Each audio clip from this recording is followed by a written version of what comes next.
11 weeks down, just one more round to go here in the World GT Championship, and it all comes down to 3 20-minute races here around the Red Bull Ring in Austria. Welcome along to the season finale of Season 11 of the World GT Championship, brought to you by Coach Dave Academy and 3M. RaceSpotTV is where you are right now, and it's Paul Smith and Peter Mackay. And Peter, did you not get the memo? I had my hair cut for the occasion. Okay. And I have a collar on, which is an improvement. Yeah, it is a championship finale. The suit jacket is out, and yeah, it's certainly going to be an exciting, thrilling day of racing. 3 20-minute races, Peter. It is, yeah. It all comes down to this. Ross McFarlane, the defending champion, come into this season. He's kept himself in the game, and he's on the cusp of defending that title here in the World GT Championship. But in the Pro-Am and the Am Championship, it's very close. And with 3 races around this circuit particularly, there's going to be lots of twists and turns tonight. There certainly are. Let's have a look then at how things run here in the World GT Championship, because, of course, this is the final round of the championship. Red Bull Ring, 3 20-minute races. We have been to some of the most historic tracks available on iRacing. Daytona, Interlagos, Mount Panorama. You think of that, Circuit de la Sarthe as well. But what a Red Bull Ring, that's the finale that we are getting to look at. And I keep on saying it's a sprint round of this championship, which means you've got 3 20-minute races, no mandated pit stops, and races 2 and 3 grid are set by our famous spinning wheel. So do make sure you keep an eye out for races 2 and 3, because those should be spectacular. But here are the pro standings, and the big drama for this week is that Luke McEwen is not available to race. So that means that Ross McFarlane has got a comfortable 95 point, no, not, it's 183 point lead, should I say, over Jack Sedgwick, who is here. It's going to be a tall order for Jack, and Josh has got an outside chance. Josh Thompson's got an outside chance of winning the Pro Championship, but he's going to need a lot of things to go his way for him to be able to do that. Volkovic, Evdoka, Watson, Harrod, Baker and Nella round out the top 10. In Pro-Am standings, Mark Hutchinson is led for pretty much all of the season, but he's got a 70-point lead over Paul Webster. Christian Rose, don't write him out of this one. He's 162 points off of the lead. Tim Perry and also Andy Archer are an outside chance of the title as well. They still can mathematically win this title. Chris Van Der Ness, Matt Woodhouse, Eric Haag, Ben Gregory and Brendan Stacey round out the top 10. In your AM standings, this is an incredibly close one. Lars van Rijn, after his monumental round last time out, gets a 41-point lead over James Whitehouse coming into this one. He's clear of Jack Osborne and Michael Blake, who are equal on points. They are 144 points behind the leader, with Adam Hedgecock just 2 points further back from them. Kevin Kittleman, who's unfortunately not going to be racing here tonight, he's currently convalescing in hospital, so all the best to Kevin. Martin de Jong, Jack Belton, they still have a chance of a title. Toby Ward and Nick Salaputis round out the top 10. Your team standings, and it's pretty much a parade lap for the Pure Sims esports team. They've got a huge 424-point lead in their pro team standings, but it's the Pro-Am team standings that's close. Century Sim Racing are leading by 115 points. Get this, in a meeting, there's 493 points available to the teams. So don't write them or Boosted SimSport out of a Pro-Am Teams Championship. But Peter, my goodness, we're here. We're at the championship finale. We've got through the team standings and the point standings. I mean, for me, the battles to keep an eye on is definitely in Pro-Am and in Am.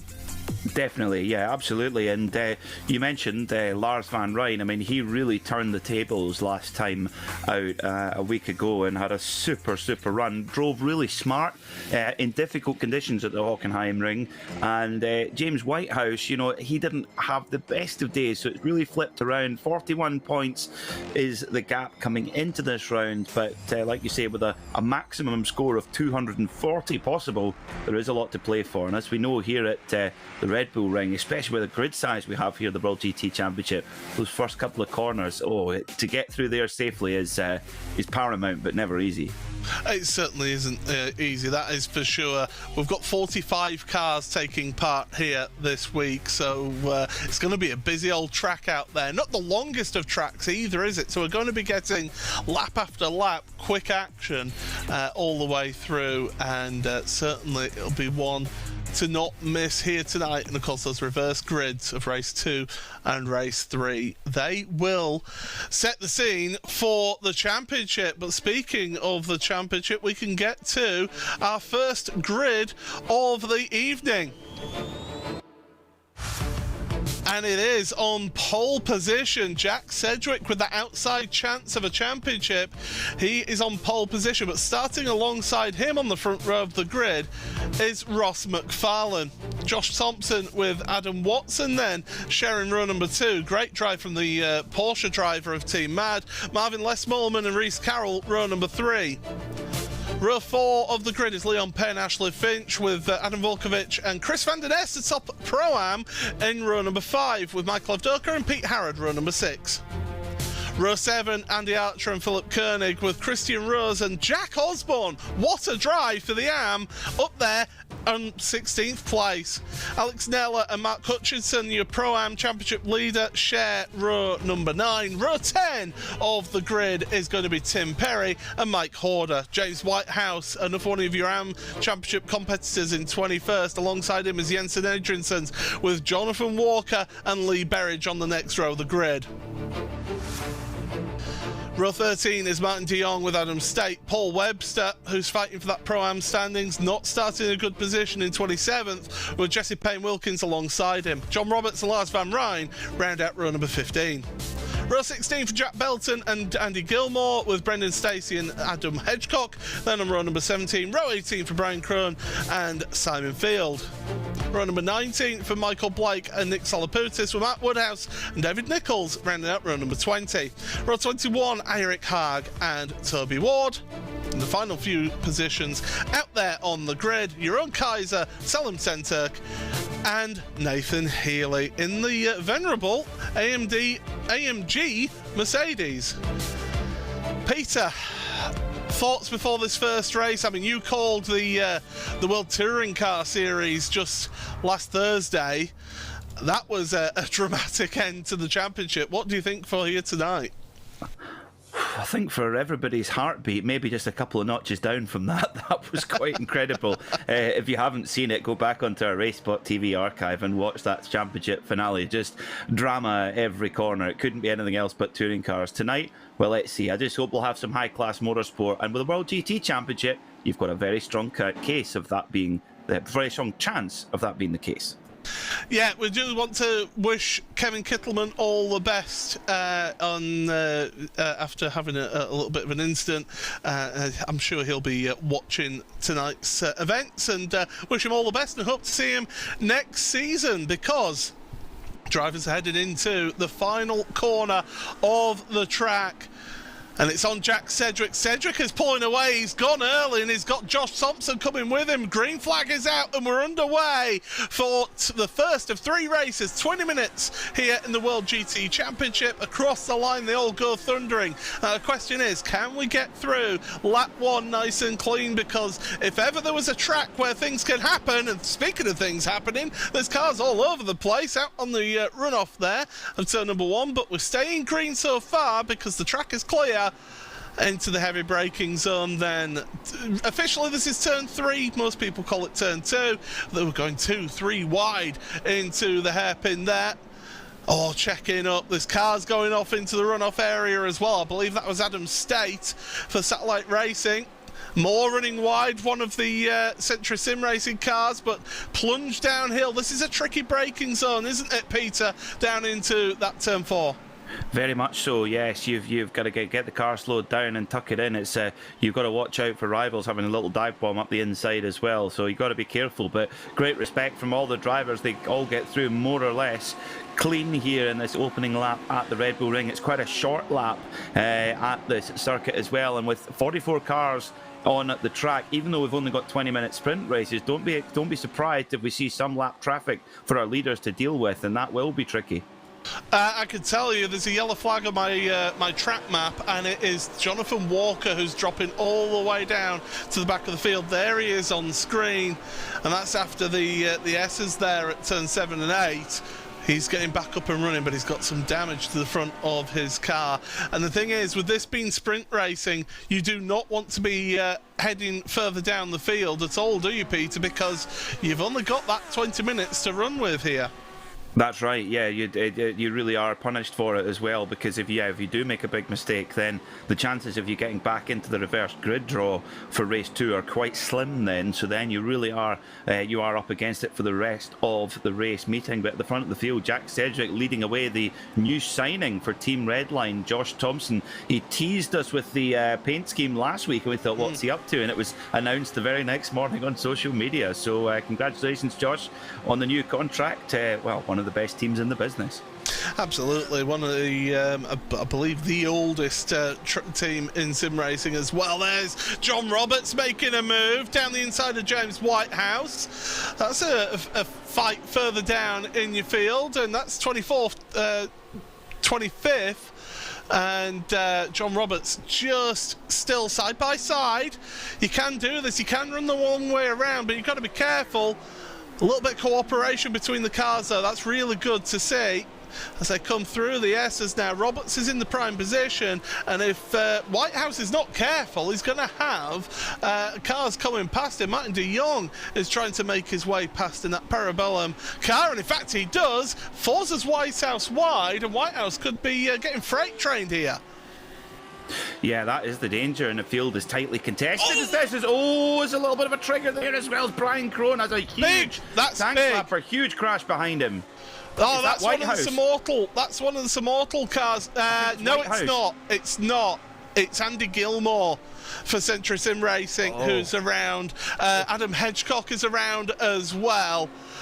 Mark Woodhouse, he's gone back to the pits as well, so he got caught up in all of that.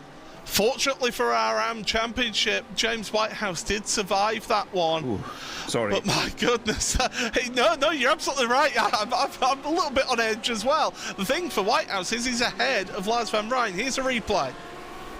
Oh, it's just a racing incident that sets off one. Oh, it's almost like a Talladega big one that's just cars bouncing off each other. There with Mark Woodhouse getting fired across the road. And I just saw Whitehouse go off the bottom of the timing tower, and I thought, oh no, we want to see our championship contenders have a clean race to the flag. Of course, we saw a kind of friendly fire incident affect the result of the World Touring Car Series a few days ago. So hopefully all of our championship contenders, they get to race clean and hard on the track, and yeah, may the best driver win. As we look further down now, so looking at your top end of the field, that's I believe that's Pete Harrod that we're looking at there, going well, he's not really going defensive, because the Evo SR car of Mark Hutchinson, your Pro-Am Championship leader, comes through. But yeah, you've called it, the cutback, and Pete has got a nice bit of slipstream from that Porsche just coming out of pit road. Yes, he has. Yeah, Pete Harrod in the Lamborghini there. He read that one perfectly. The number 33 of Mark Hutchison got the move done on the inside, but Harrod just really read it well. And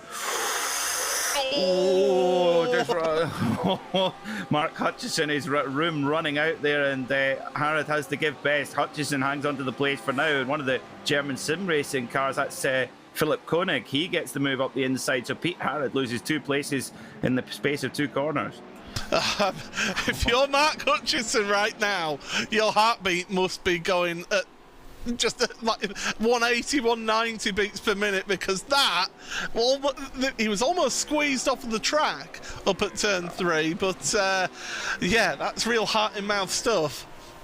Well, I think the anti run out curb, it's not an anti-cut curb, but it's like one of these sort of sausage curbs, would have been right underneath that Evo SR Ferrari, so that would have given Mark Hutchison a real awakening there. And yeah, this is the thing, Mark Hutchison, he's racing with someone who's not in his class there, but it doesn't matter. All the points are handed out the same. So if you want the big points, you got to fight for them. Whitehouse is dropping down the order on my timing screen, and I can see on the track map he's stopped on the exit of the S's. He's getting back running again. I can see it on my track map. We'll get you sight of that at some point. I'm sure we will. In fact, here we go. Here's a replay, and this is all by himself. It's a little wiggle, and around it goes. It's not a big error at all. Holds the brakes. Well done, James, and stays still for the other drivers get through. But now, did he get going without any damage on the car? Did anyone hit him? Well, I don't know about that, but what I can tell you is Lars Van Rijn is now ahead of him. James was ahead of Van Rijn in the standings.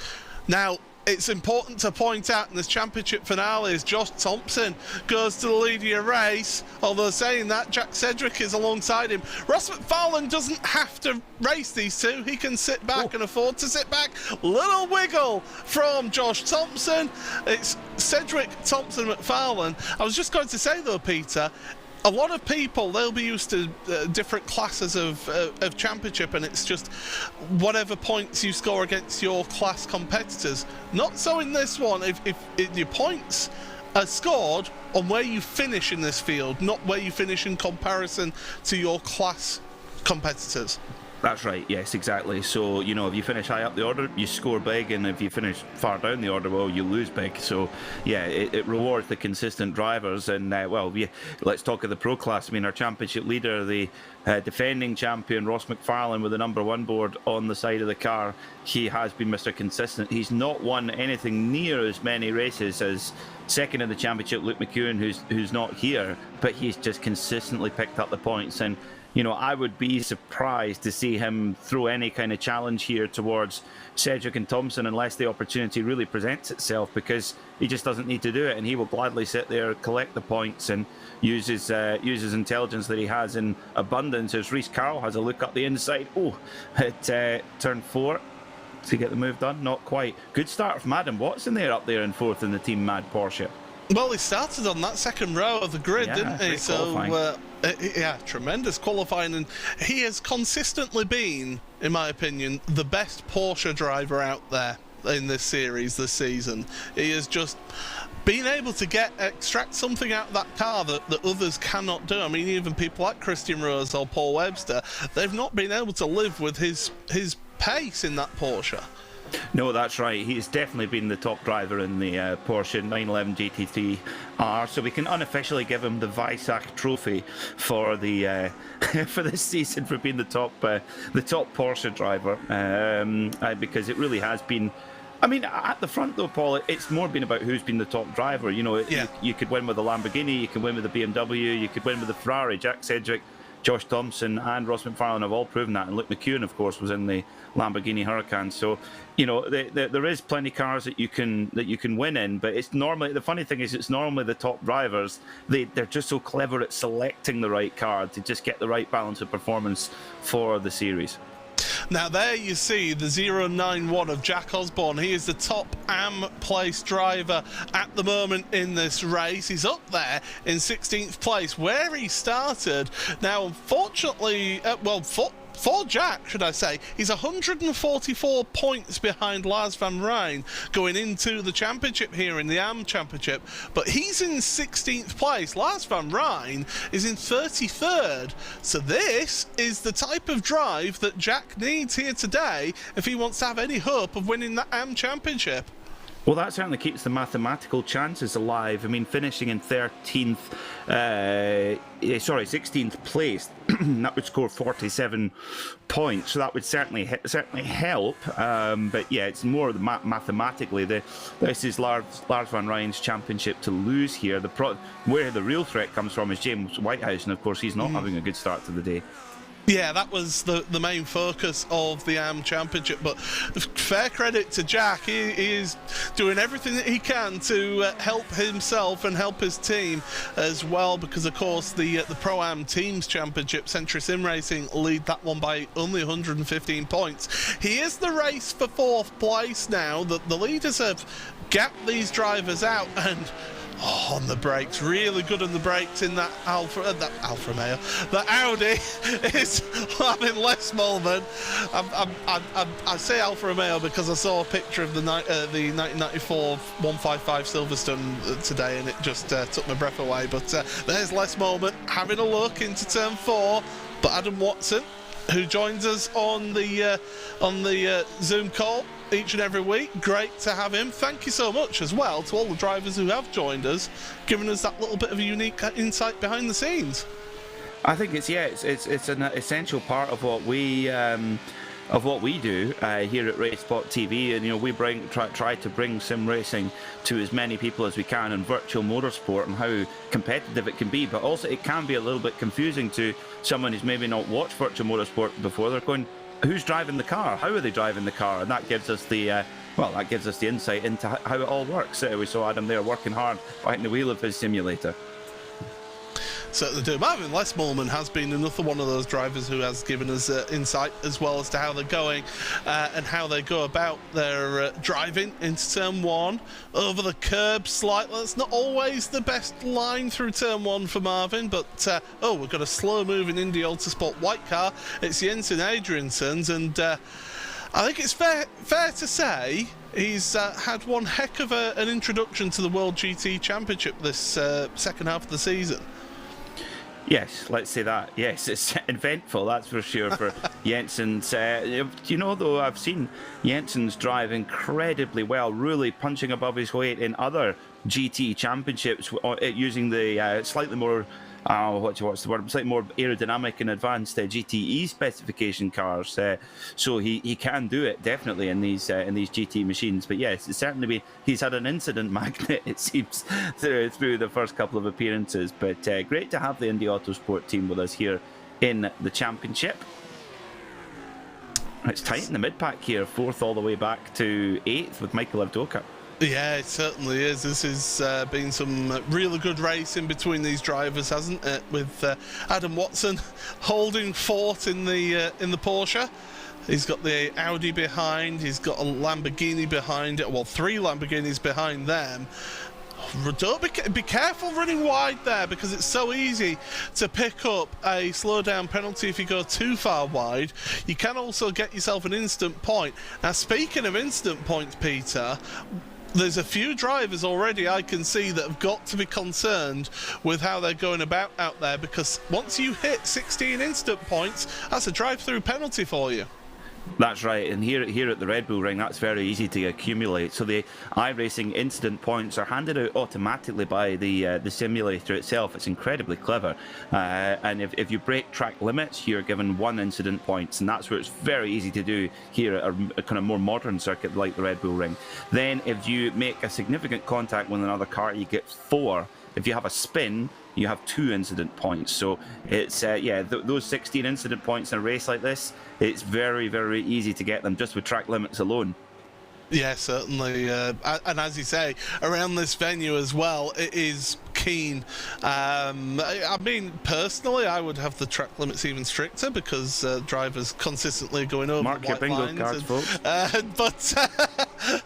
But these drivers, they're working to the rules set by the track limits set at this track. So, that's all you can ask for here tonight. But 5 minutes remaining of this first race already. It's still Jack Sedgwick who leads this one ahead of Josh Thompson, with Ross McFarlane in 3rd place. He's your champion-elect in your Pro Championship as Ross. Then you've got this little gaggle of cars here of Adam Watson, Marvin Les Mollman, Reese Carroll, who's now starting to put some pressure on Les Mollman, Leon Penn and Michael Avdoka round out that little gaggle of cars. Ashley Finch and Adam Volkovich round out the top 10. We did see Mark Hutchison lose a position to Philip Koenig, but right now Mark is still the top Pro-Am in the race here today, in 12th place, ahead of Christian Rose, who's in 14th, and Chris Van Der Ness, who's 15th. Paul Webster, his nearest championship competitor, down in 20th place right now in the Immortal car, so he's got to be wary of that. Jack Osborne is your top Am in 16th place. 22nd, though, John Roberts is his 2nd place Am. with Jesse Payne-Wilkins in 3rd place in AM, 24th overall. And Jim Whitehouse, he is in 39th. Lars van Rijn, 32nd. Lars van Rijn is your AM Championship leader. But Carroll is looking like he wants a position now, Peter. Yeah, it was getting very frisky there between Rhys Carroll in the Free-M Lamborghini and the Audi of Mark Van Lesmolen. Yeah, a little bit of side to side there, and yeah, getting a little bit spicy. We'll see who comes out on top there. Meanwhile, Adam Watson, he'll be looking in his mirror saying, yeah, if you guys can just carry on doing that for a few more laps, I'll just scamper off and claim this 4th position. It's been a great run for Adam Watson so far. But can he hold off Lesmolen and Carroll? Fastest lap at the moment, Josh Thompson, a 1:28.5, which is significantly faster than anyone on the timesheets. But of course, if you break track limits, you might put a fast lap in, but it won't count for the fastest lap. So I'm sure there'll be laps faster than that, maybe by Josh himself. But of course, with the break of the track limits, they don't come up on the time screen. Yeah, that's the official. It's the fastest lap, isn't it? It's very much a good way of putting it, isn't it? The official fastest lap of the race. I'm sure there have been some faster laps out there. But yeah, this is a tremendous little race between these drivers. And this is, we seem to have got like little packs of cars, haven't we, out there? We've got the top 3 together, then we've got 4th through to 8th together. Adam Volkovich on our timing tower on the left-hand side, just moving ahead and fast. Ashley Finch is dropping down the order pretty fast. What's happened to him? Oh, that's what's happened to Ashley Finch. He's got significant damage to the front of his car. Oh dear. So what has Ashley Finch hit? Is it a wall? Is it a car? Goodness, so it's done a lot of damage to that Lamborghini. So front hood is on at the moment. Oh, there's your answer. Oh, Biff. It's just the slightest of touches of that gravel, isn't it? That gravel is so close to that curb. Yeah, there have been so many drivers that have made that mistake, and I think that's part of the design. It is designed to kind of lure you in to just bite off that little bit more than you can chew, and well, it punishes anyone that takes liberties there. Well, let's have a look then. It is still Cedric Thompson and McFarlane together, and then this group of cars, they've just been together all the way. Adam Watson is currently getting a little bit of slipstream from your own Kaiser, his teammate, who's a lap down. Christian Rose making moves on Pete Harrods. That's up to 13th for Christian, but Pete on the power sooner around the outside. He's going for the outside into turn number 4. Can he get the brakes right? Christian's still there. Meanwhile, on the top screen, Adam Watson is coming under pressure from Marvin Lesmolen. None forthcoming, but that's still side by side together. Pete Harrod, Christian Rose. Pete's not giving this one up without a fight, that's for sure. And he keeps that 13th place for the time being. If you're Chris van der Nest right now, it's just a case of you've got to be a bit patient, but wary of the cars behind as well. Yeah, and at the moment for our Pro-Am Championship leader, Mark Hutchison, it's looking very, very well. He's the top scoring Pro-Am driver at this moment in time. So with a 70-point lead in that championship coming into this race, if he can get it to the flag in this position, he'll make the rest of his night a whole lot more comfortable. Well, we are on the final lap of the race, and the battle for the lead is getting closer and closer, I can tell you. In fact, Josh Thompson going up the inside of turn number 3, out of the turn, down this back straight now. Ross McFarlane has suddenly decided, hey, I want to win as well. He's coming down behind these two. Thompson to the inside. Jack Sedgwick in front as well. Now, these two are actually teammates here in this championship. They may be in different coloured cars, but they are teammates. They decided to team up and try and fight for a team's championship. They're down in 4th place at the moment in the team's championship, so not going to win that championship. after various incidents happened throughout the season. But Sedgwick, he's just got 2 more corners to go here, and he has got a race win here in the World GT Championship. But don't write off Josh Thompson. He is looking keen in that BMW, that huge front end, menacing in the mirrors. But Sedgwick, he just needs a clean exit at the final corner, and Jack Sedgwick comes across the line, a race winner here in race number 1 of the evening in the World GT Championship. Brilliant stuff there from Jack Sedgwick. Held on to it well with a lot of pressure from his teammate Josh Thompson, and Ross McFarlane. Well, he got a grandstand view of it all there as well. So that is interesting. Now for 3rd place, 73 points. That may actually. We'll need to do the maths. That could well confirm Ross McFarlane as our provisional champion, but a little bit of furious calculation required first. Yeah, thankfully for us, the series admins are going to be updating their points as they go through here tonight. There's a car off. Oh my goodness, it's Martin de Jong. Oh, whoa, just a little mistake there. I don't know if there was a slight touch or not, but Martin finding himself in the runoff. Fortunately for him, there is a big runoff there, and he's able to get across the line. The last few cars are coming across the line as we speak as well. Well, that was an interesting opening affair of the evening there, Peter.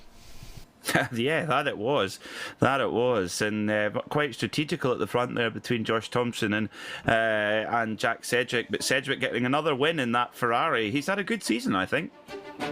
He certainly has, and he's certainly outperformed all the other Ferrari drivers out there. Granted, there isn't that many out there on the track, but it's a 1-2 for the team for Jack Sedgwick and Josh Thompson at the top of your standings. They finished 1st and 2nd ahead of Ross McFarlane, your reigning champion, who's going for back-to-back championships. Adam Watson was able to hold on to 4th place ahead of Martin Villes-Smallman, Reece Carroll, Leon Penn and Michael Avdoka.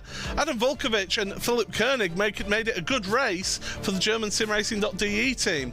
Evo SR's Mark Hutchinson, championship leader in Pro-Am, finishes 11th place. He is looking more and more secure in his Pro-Am championship. Ashley Finch and Pete Harrod the next 2, with Van der Ness and Evo SR making it a Pro-Am 1-2 for them.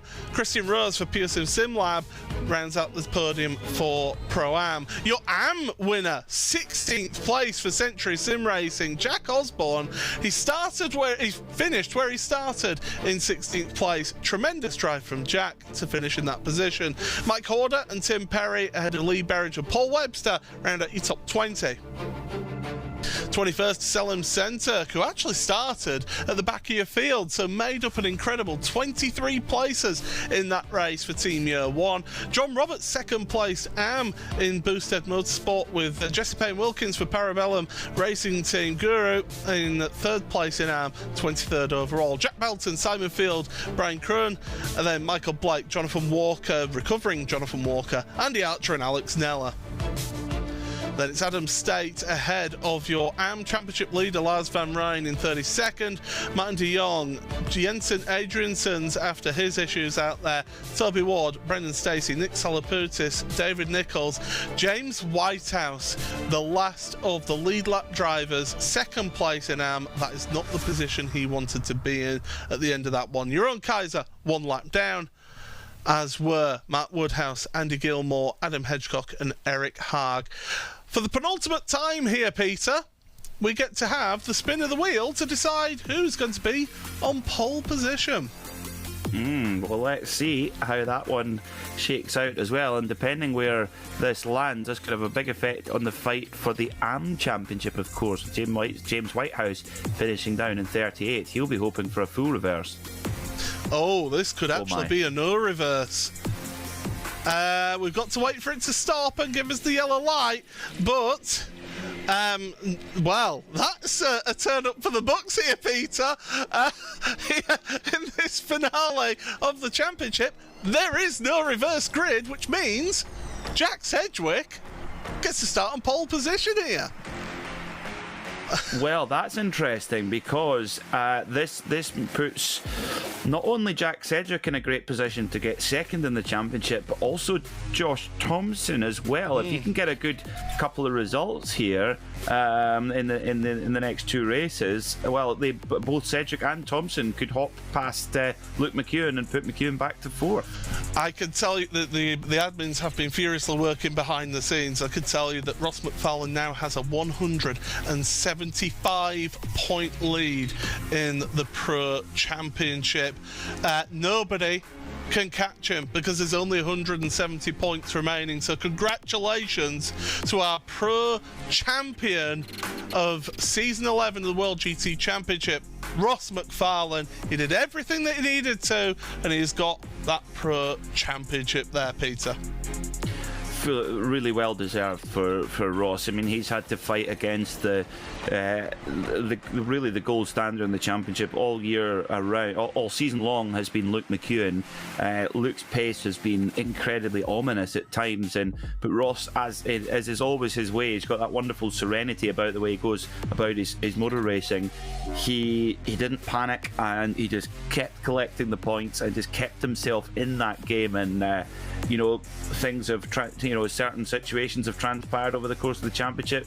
Ross has always been that constant up the front of the field, and that claims a double, because of course he won the World Touring Car Series, the inaugural World Touring Car Series on Thursday night, again in very difficult, similar situation. Corentin Guinez, certainly the pace setter all season, but he's managed to vanquish both of them, and he deserves the spoils in both championships.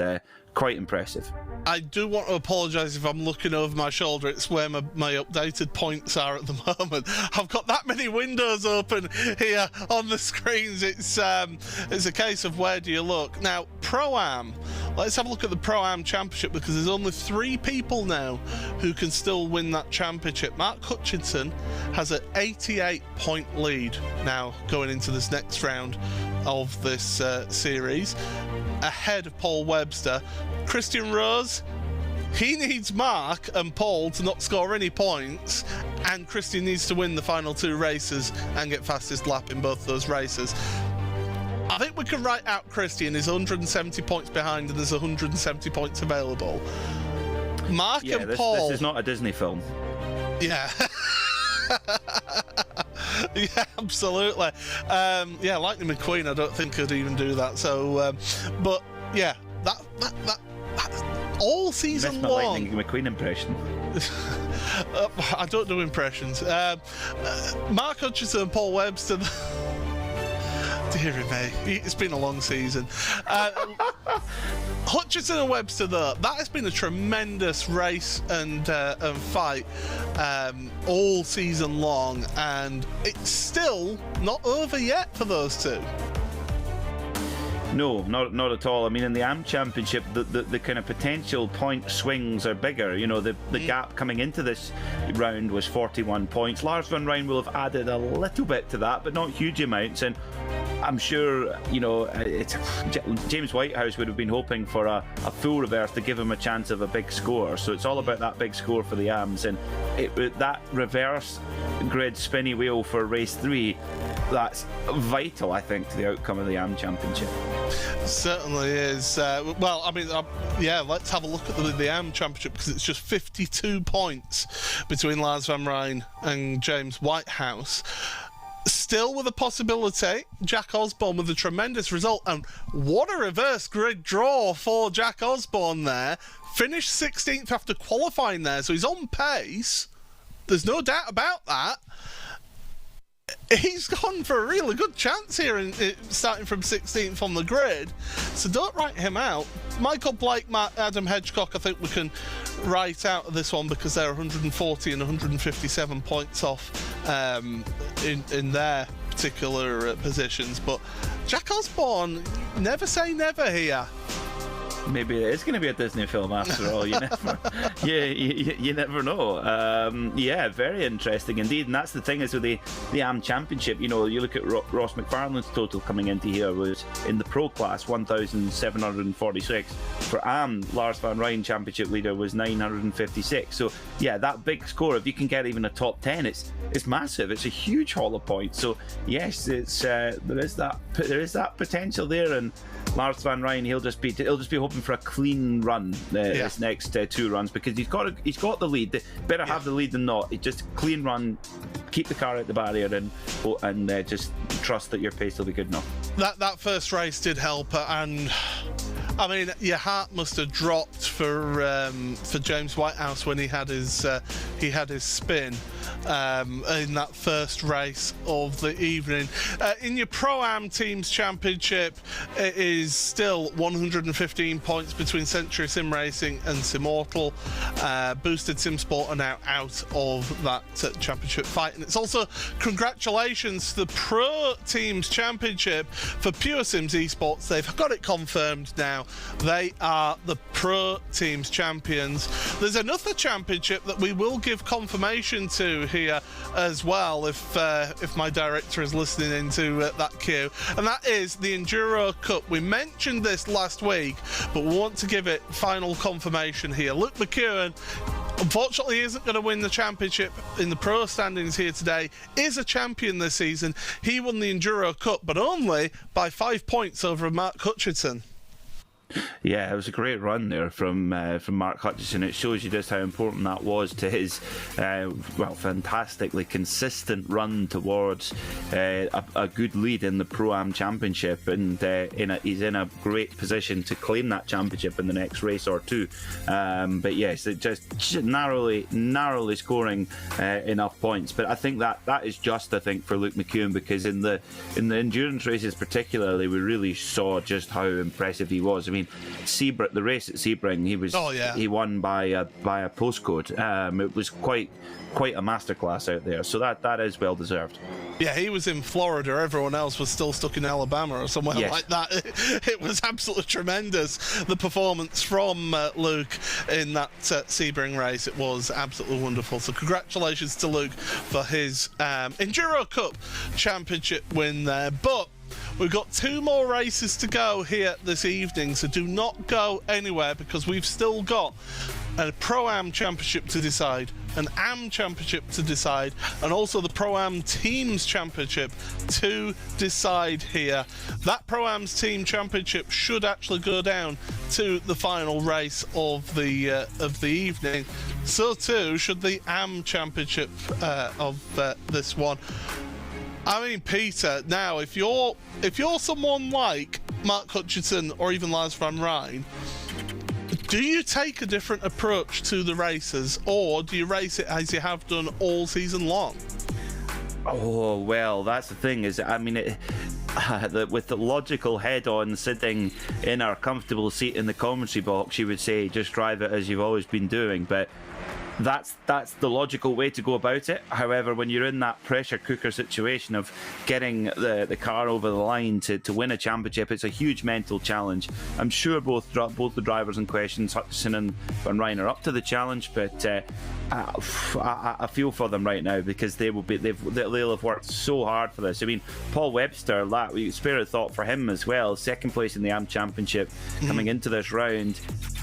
He put over 250 laps of practice in 7 days for the Hockenheim Ring last week. That's a huge amount of time to put into it, and his equipment let him down in the last race and cost him what's looking like some pretty crucial points. I hate to say it, but that is the level of commitment the drivers are putting into it. So when you're on the cusp of a championship, I really do feel for them, and wish them all the best for the next 2 races. Yeah, and that's it. And I think with it being a case of no reverse grid here. We've only seen that once this season, haven't we? With no reverse grid. I think for some people, they will have been relying on a reverse grid being drawn, and now that that's not happened, that really puts the pressure on those people. Whereas those that have scored well, so like Jack Osborne and like Mark Hutchinson, the pressure's almost off for them, isn't it? Because they're already up there. You've just got to keep out of trouble to win. I mean, I've raced in many a touring car championship, and I've a couple of times finished the runner-up in the AM championship. I've only ever known what it's like to chase after a championship, and you're giving it absolutely everything. You're doing everything that you can to get them as many points as possible. I've never been in that luxurious position of having a gap there to say, okay, yeah, I've got the gap there, but if you sit back too far, in my opinion, and you start dropping down the field, all of a sudden the pressure starts coming onto you because you are just gifting points away. That's why it's such a mental challenge. Yeah, absolutely. It's and that's why championships mean so much as well. That's why championship titles and crowns are so coveted. I mean, you look at there's lots of drivers who can win lots of races on any day. I mean, Jason Plato would be a good example. What is it, 98 touring car wins in the British Championship he's had, and I think he's been twice the champion only, whereas there's lots of other drivers who've won 3 or 4 titles. So I say lots, several. So it's very, very tricky to get the job over the line. I mean, that's why what Ross McFarlane's been able to do over the last few seasons has been so special and so impressive, because up against arguably, and I'm sure Ross won't mind me saying this, arguably some drivers who've maybe got a couple of tenths of a second of pace in the bag. That would certainly be the case with Luke McEwen this year, but he's not let that get to him. He's made sure that he's getting the maximum out of every single race, and that's been the difference. Well, Easy you to are. say, hard to do. Yes, it is much easier said than done, that is for sure. But you are listening to Paul Smith and Peter Mackay here on RaceSpotTV. Tyler Maxon behind the scenes giving you all of the footage that we're seeing here today. We've got about 3 minutes until race 2 of the evening. 3 races for these drivers to compete in and to test themselves, to win themselves championships. That's the aim of the game here. We've already got a couple of champions crowned in Ross McFarlane, and also Pure Sims Esports won the Pro Teams Championship, so congratulations to those teams. But right now it's all about Pro-Am, Am, and the Pro-Am Teams Championships. Those are still open, so if you are still just joining us right now, do not worry. We will make sure we keep you up to date with how things stand after race 2 of the evening, because this, I feel, is going to go to the wire for 1, if not 2 championships, or even 3. You never know. But yeah, it's been a pleasure to have you all along throughout this season, and it's worth mentioning as well the tremendous support that you get here on the World GT Championship. Of course, 3M, the title sponsor for a number of seasons now, staying on board, and it was great to see Coach Dave Academy coming on board as well for sponsorship of the season as well. So yeah, it's been tremendous to see how this championship has grown over the seasons. But right now, Peter, we've got 2 races to go. I want you to give me a couple of calls here. Your Am and Pro-Am champions, please. Oh, well, I think Mark Hutchison has done enough in Pro-Am. I think he will be the ever consistent driver that he is in the Evo SR Ferrari. In Am, it's hard to say. Maybe we have the Cinderella story with Jack Osborne, possibly. That's certainly going to be the case. It's one thing as well I'm going to keep an eye out on is, of course, in the Pro class at the front of the field, we've got the 3 top drivers in the field starting in the top 3 for this race with having no reverse grid. McFarlane has now got the championship in the bag. Gloves are off. He can now go after Cedric and Thompson hammer and tongs and not have to worry about it. What effect will that have on the outcome of the race? We're going to find out in just under a minute's time. Yeah, absolutely. This is going to be a very dramatic final 2 races. I do have a feeling about that one. If you are just joining, we have had race number 1 of the evening. Jack Sedgwick, the winner of that race in Pro-Am. It was Mark Hutchinson who was the winner, and in Am it was Jack Osborne who won in that particular category of race. The grid grid is going to be set as per the results of race number 1, because on our reverse grid spinny wheel, it came up with no reverse grid as the option. So that is what we're going to do. And we will get ourselves set for 20 minutes of racing to come here in this next race. One more race to come after this one as well, so do stick around, because the World GT Championship, it's 3 20-minute sprint races to decide the championship, and we will get you your starting grid in just a second right now. But I can tell you that it's as they finish. So it is Jack Sedgwick who is on pole position in this one. And alongside him on that front row of the grid is Josh Thompson. Ross McFarlane and Adam Watson start once again in row number 2. Row number 3 is Marvin Lesmolman and Reese Carroll. Row 4 of the evening is going to be Leon Penn and Michael Evdoka for Pure Sims Esports. Adam Volkovic and Philip Koenig for GermanSimRacing.de sharing row number 5. Row 6, Mark Hutchinson, your Pro-Am Drivers' Championship leader, is in 11th with Ashley Finch alongside him in 12th. Pete Harrod and Chris van der Nest then on row number 7 with Christian Rose and Jack Osborne, row number 8. Row 9 for Mike Horder and Tim Perry. Row 10 is Lee Berridge and Paul Webster. Webster needs to move forward in this race if he wants any hope of fighting for that Pro-Am Championship. Salim Senturk and John Roberts then in row number 11 with Jesse Payne-Wilkins and Jack Belton, row 12. Row 13 for Simon Field and Brian Crone with Michael Blake and Jonathan Walker, Andy Archer and Alex Neller on row number 15. Adam States starts on row 16. Alongside him is Lars van Rijn, the AM Championship leader, in 32nd. Martin de Jong and Jensen Adriansons then 33rd, 34th, with Toby Ward and Brendan Stacey on the next row of the grid. Row 19 for David Nichols and James Whitehouse. He needs to move forward in this race to have any chance of winning the AM Championship. Nick Salaputis and Jeroen Kaiser, row number 20, with Matt Woodhouse and Andy Gilmore. And then 2 cars remaining, Adam Hedgecock and Eric Haag. We have lost 1 car from this, from the first race to the second race. The Chevy Silverado is at the front of the field. It's going to be setting the pace here out there. Peter, we saw a really intriguing end to the race between Sedgwick and Thompson. Are these two going to carry that on here now? Oh, I think so. You can be sure. They look like they were having a lot of fun out there at the front of the field in race 1. And let's see what they can do here in race 2. The Chevy Silverado pulls off. I'd imagine it'll be a V8 in one of those, so you hear the V8 rumble with 45 GT cars piled up behind. Who's going to take the honours here? Well, you can be sure the Red Bull Ring, it will be hard fought and it will be dramatic. If you are wanting to keep up to date with everything happening in this race, do make sure you check RaceSpot.tv/timing2. That's the number 2 at the end there. So that's RaceSpot.tv/timing2. And you can keep up to date with everything happening in this race.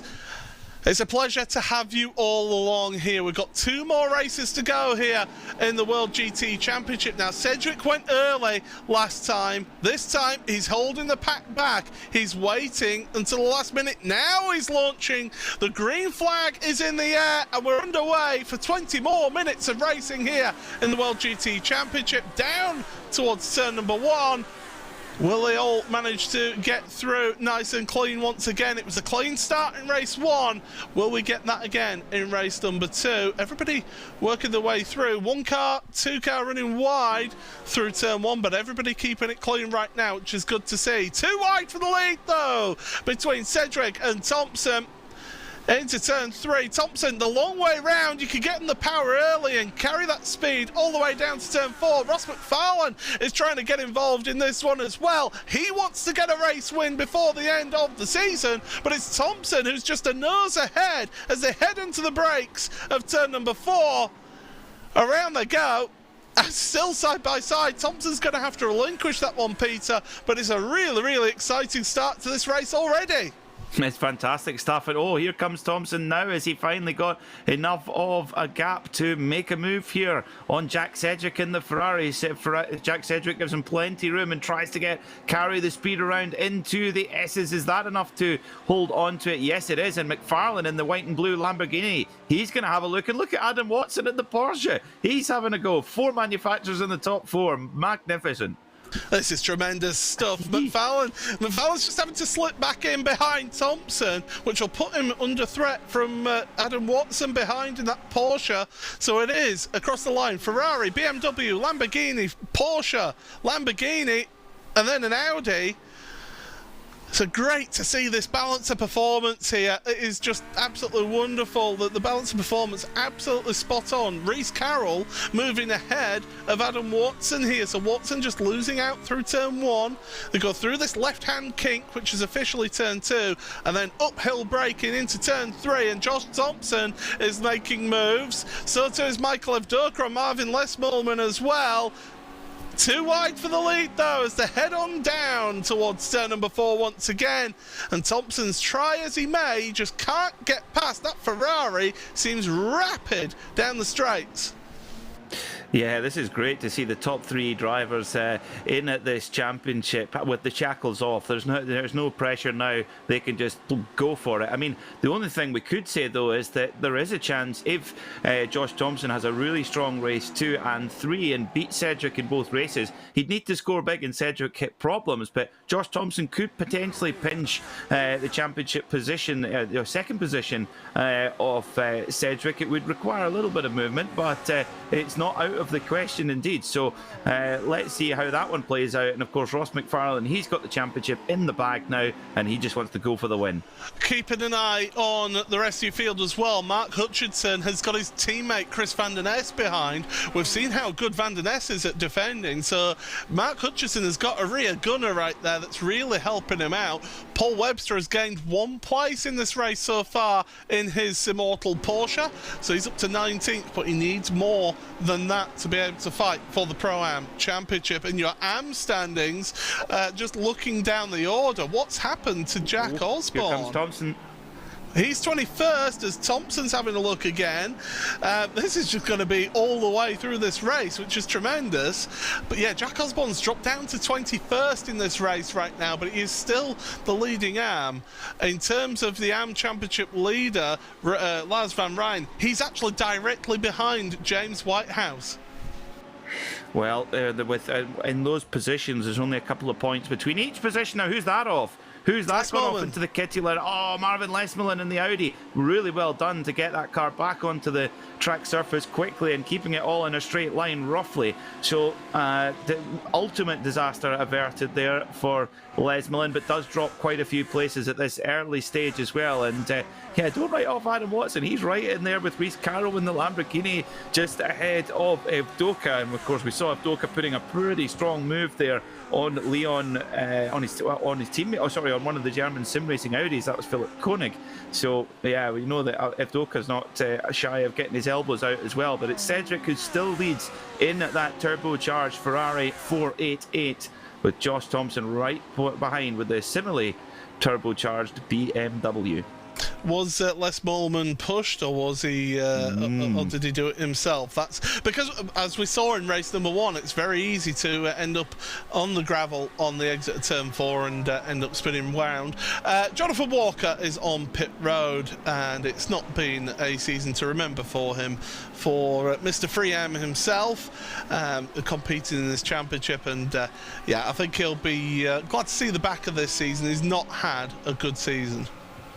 It's been tricky for him, but he can always go and enjoy a scotch, can Jonathan Walker. Yes, absolutely. And yeah, brilliant to have the support of 3M as well. I always look out for it now, the drivers' suits in any championship, and you go, oh yeah, there's another 3M suit, there's another 3M suit, and I think it gives me a little smile actually. I say, yeah, it's a good choice, sir, whenever I see a driver in 3M gear.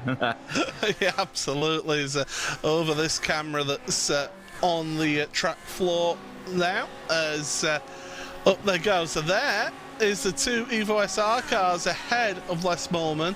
So Mark Hutchinson, as I say, He's got a rear gunner. That's really going to help him for this one. It'll give him a little bit of security, knowing that he's not going to be under immediate threat from behind. Speaking of being under immediate threat from behind, Reece Carroll has got Adam Watson all over him right now in that Team Mad Porsche, but the 3M car, the 3M Pewsom's car, is certainly got a good run out of turn 1 heading up the hill, with Ross McFarlane not that far ahead, actually, just a second ahead, so the leaders aren't pulling away to the same degree as they did in race 1 right now. So good to see that there's going to be an opportunity for Carroll, Watson and Avdoka if they start tripping over each other. Yeah, that is the question. It's if they keep running in formation, the leading 3 will pull away. They have a little bit of a speed advantage, but as you rightly say, Paul, any form of overtaking at all, and that will back them straight back up into the second trio of Carroll, Adam Watson in the Porsche, and then Michael Avdoka in his Pure Sims Lamborghini.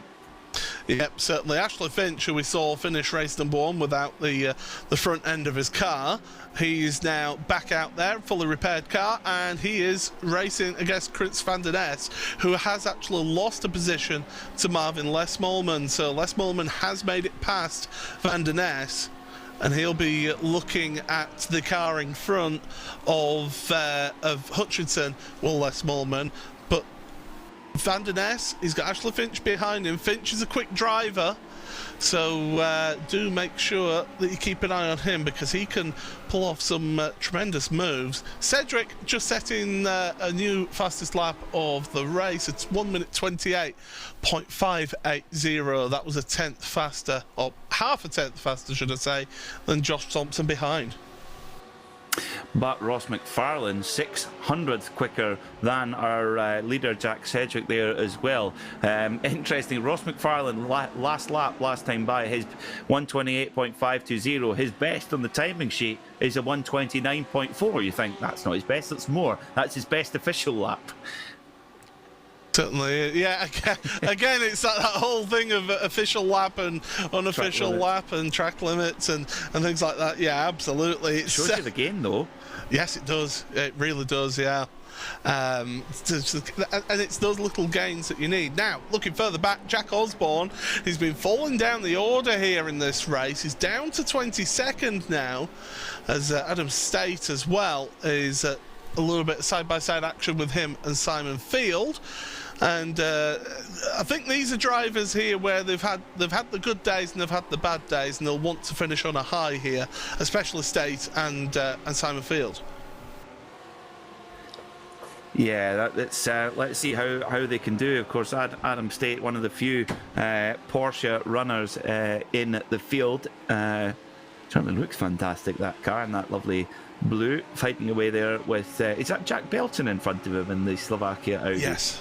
Yeah, Jack's had flashes of brilliance, hasn't he? It's was it Montreal when he had a really good, not Montreal, Mosport. He had a really good run. Yeah, yeah, certainly. He's had those and that's what puts Jack Belton in the AM category, and what puts a lot of the drivers in the AM category. They could show flashes of brilliance, but then have a race or two where things just don't go the way. It's that consistency, isn't it? As Selim Senturk is currently racing away with Pete Harrod, and that is over 15th and 16th place with Lee Berridge and Christian Rose behind.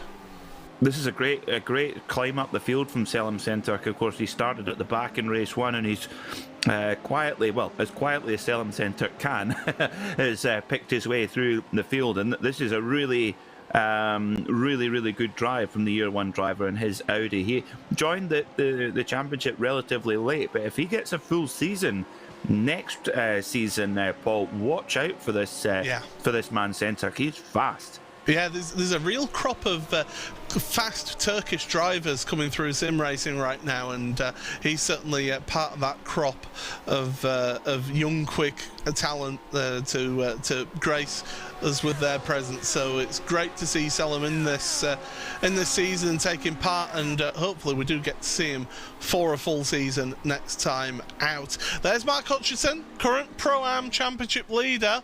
He's in 10th place overall.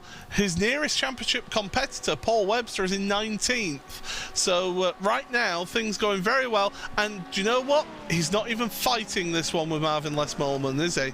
No need to give him the good. And Lesmallman just leaves it to the very last moment to pull in there. But yeah, Hutchison driving. This is a really icy cool drive here from Mark Hutchison in that Evo SR Ferrari. This is not an easy situation for him, with a very good championship lead, and to get it over the line with no mistakes, not easy at all. He's doing a super job right now, and we'll see how the maths work out, but I think he's putting himself in a nearly unassailable position right now for that Pro-Am title. Well, the thing is, Paul would have to get ahead of Mark Hutchison to take it into the final round. So Mark just needs to finish ahead of Paul Webster, and he's got that Pro-Am Championship. So right now he's in a very, very secure place for his championships stakes. But I'm looking further down. Lars van Rijn is 37th. He's lost 5 positions in this race. James Whitehouse has gained 4 up into 34th. So Whitehouse is gaining points, but it's not a lot of points that he's gaining. But spin of a reverse grid wheel, never write this one out. Oh, this is going to be the most eagerly anticipated reverse grid spinny wheel that we've had all season here for the final round or final race of the championship coming up here. Round 12. What a season it's been, Paul, hasn't it? Thinking all the way back to Daytona, that great battle between Luke McEwen and Josh Thompson in the opening endurance round. It really has been a super to be involved. What a privilege. Yeah, it has been tremendous to watch us on centre now, having to defend from Lee Berridge there, and Christian Rose trying to move ahead of Berridge as well, but no moves happening so far. At the front of your field, it is still Jack Sedgwick who leads, 0.3 of a second ahead of Josh Thompson in that BMW. Ross McFarlane, third, your champion for season 11. He's the 3-time champion now. Tremendous effort from Ross, and it's 2 championships in a row for him as well. There he is, and he's just sat there in 3rd place. I just think he's biding his time here, seeing what the 2 in front do before maybe making some moves towards the end of the race here. But he's there in 3rd place behind your 2 leaders. Mark Hutchinson, 11th place, doing exactly what he needs, as we say, for his Pro-Am Championship. He should be confirmed once we cross the line for that championship in 6.5 minutes time. But the Am Championship, Lars van Rijn has just dropped down to 42nd now. Something's happened to Van Rijn out there, because he's dropping down the order. Oh dear, and James Whitehouse, he's up in 34th position. That would score him 29 points for the championship, and that would set up a tantalising finale. Now let's have a look and see what's happened to Lars van Rijn in the boosted Lamborghini. Oh, just a tiny error and quite big consequences, serious consequences. The question is, he's got pits. damage? Yeah, he's on the pit road. Oh my goodness. Drama for your Am Championship. This one's going to go to the wire, and this battle at the moment is going to go to the wire. 4th place, Reece Carroll, is under intense pressure from Adam Watson, and there's also Michael Evdoka involved in this one. But the big talking point isn't Pro-Am and isn't the Pro-Am Teams Championship. It's Am Championship leader Lars van Rijn. Pit road, fast repair done, but he's in 43rd place right now. And his rival James Whitehouse is up into 33rd, and in potential spinny wheel reverse grid range. So if the spinny wheel falls his way, he could be starting right up the grid in race 3 and potentially score some enormous points and pinch the championship at the last round. So this is very, very tight indeed. And actually, if Whitehouse can pick up a couple more places, that could be critical in him getting the reverse grid or not. Well, this is it now for him. Look at all these cars in front of him. Yeah, if you're well, that's further up. Pete Harrod, isn't it? That's further up. Yeah, in fact, Harrod has fallen behind Senturk and Lee Berridge in this race, and Christian Rose is about to make a move on Pete into turn number 3. But yeah, if you're James Whitehouse, every position that you gain now is not only gaining points on the Am Championship, but it's also gaining you potential, or a greater potential, of a good reverse grid draw. That's right. Yeah, that is, and I think it could be so pivotal where these next couple of laps for James Whitehouse, he's going to be hoping that he can get some positions made, but maybe some incidents on the final lap and pick up a few freebies on the last lap. Oh, this is tight for Century Sim Racing now, so it's not over. Lars van Rijn, if he gets to the flag, which looks like he will, he's taking his quick repair. Oh, who's that off in the background? There was smoke, and that's John Roberts. Oh, John Roberts in the boosted motorsport BMW M4, and there goes Whitehouse. That's enough for Pleiskend. There you go. So yeah, I mean, at the moment it looks like our AM Championship leader Lars van Rijn, if he finishes where he is, because he's got 22 seconds up to the next car, he would score 20 points, and Whitehouse in 32nd right now would score 31. So it would be a gain of 11. So that would take him to within 41 points, which is a tall order, if you ask me. Oh, is there a little bit of help? Well, yeah, it would be if you do start at the front of the field, absolutely. I don't think it was help there. I think it was just two cars together, offline, carry the speed, and unfortunately get spun around. But there's James Whitehouse then, second place in the AM Championship, and he's got a bit of a gap between himself and the next cars up the field, which is Martin de Jong, Jesse Payne Wilkins. So he's only got 2.5 minutes left. I think it's going to be a tall order to catch up to those in this time. I think they need to come to him. I think is James Whitehouse just got to clip his apexes and see what's what. It's been a good performance for him, and he's just going to be praying for that, hoping for that reverse grid draw to work in his favour. And if it does, well, it could be a huge potential swing, because you score 50 points for a top 15 position. It's so tense. Lars van Rijn, he'll be kicking himself right now. Such a small mistake. We've seen quite a few drivers make that mistake at the switchback on the S's, including Whitehouse in race number 1. Of course, yes, of course. Well remembered. Yeah, there's been a bit happen here in these two races so far. Josh Thompson, by the way, in the lead of this race now. He's taken the lead of this one over Jack Sedgwick, and now Ross McFarlane is starting to get a bit excited. He doesn't want to finish third anymore. He wants to move forward here. Onto the brakes once again, not quite close enough to make any moves, but Sedgwick losing that lead. Then he's led most of the race, but Josh Thompson, when they come across the white stripe, it'll be 1 lap remaining here in this race. So time running out for a number of those drivers out there. But the front three, they've been in a league of their own here today, haven't they, Peter? Because they've got about a 6-second lead over East Carroll. Yeah, they've been mighty impressive, and it's no surprise.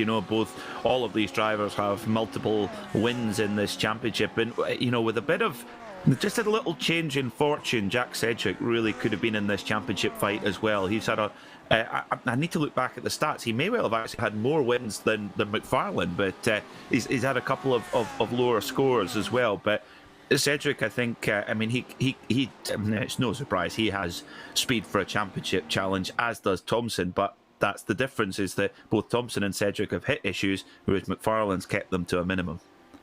Yeah, consistency has been key and has been king for a championship. But we're on the final lap of the race then, here in race number 2 of the evening.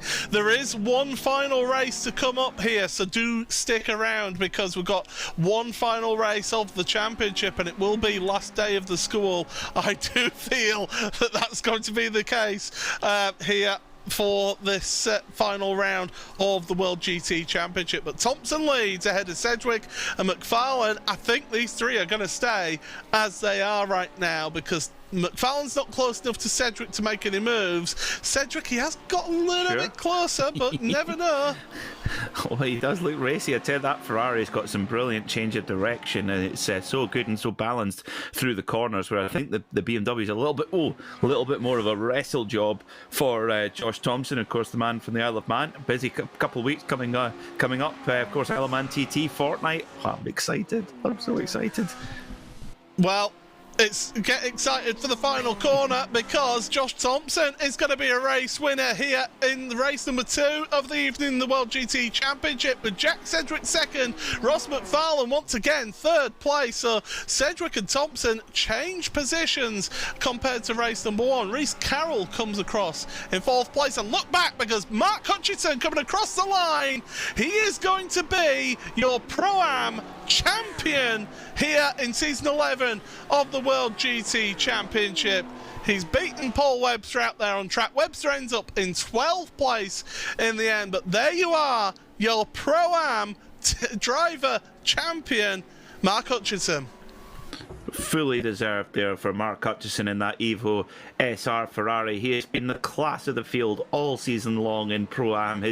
That number 33 has been up the top of the timesheets in class and often scoring some very good overall results as well. So well deserved. And the Evo SR team, you know, both in GTE form and GT3 form, they've stuck with this Ferrari and really developed a great base setup. They've worked together, and Mark Hutchison, really well done.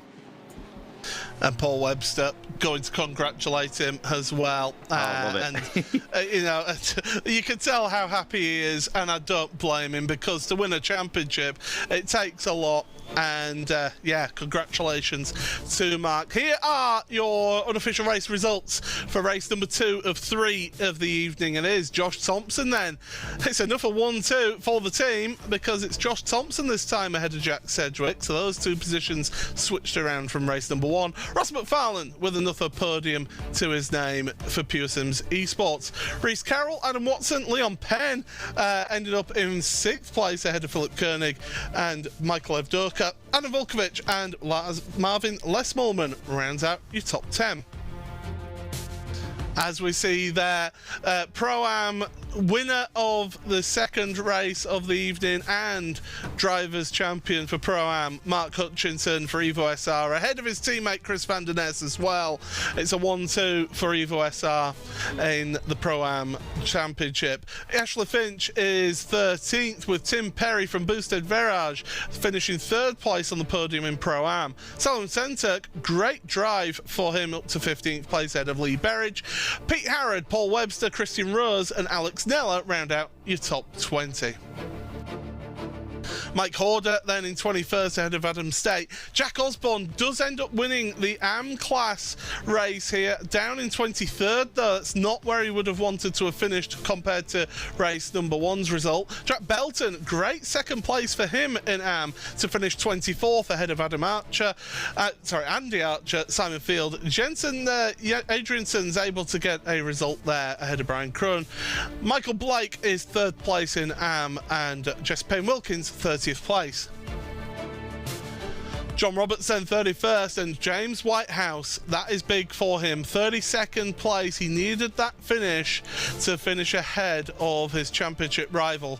Brendan Stacey, Mark Woodhouse, Nick Salaputis, Eric Haag, Toby Ward, David Nichols, Martin de Jong and Adam Hedgecock round out your top 40. 41st, Andy Gilmore ahead of Jeroen Kaiser, and there in 43rd is the big news. Lars van Rijn, your amateur championship leader, 43rd, and nearly last, because the man in last place is Jonathan Walker. But we've got one more spin of the wheel to come here, Peter, yeah, this has been a tremendous season. Let's see what we get. Well, if you're James Whitehouse, you want a 32 or higher here to get that reverse grid.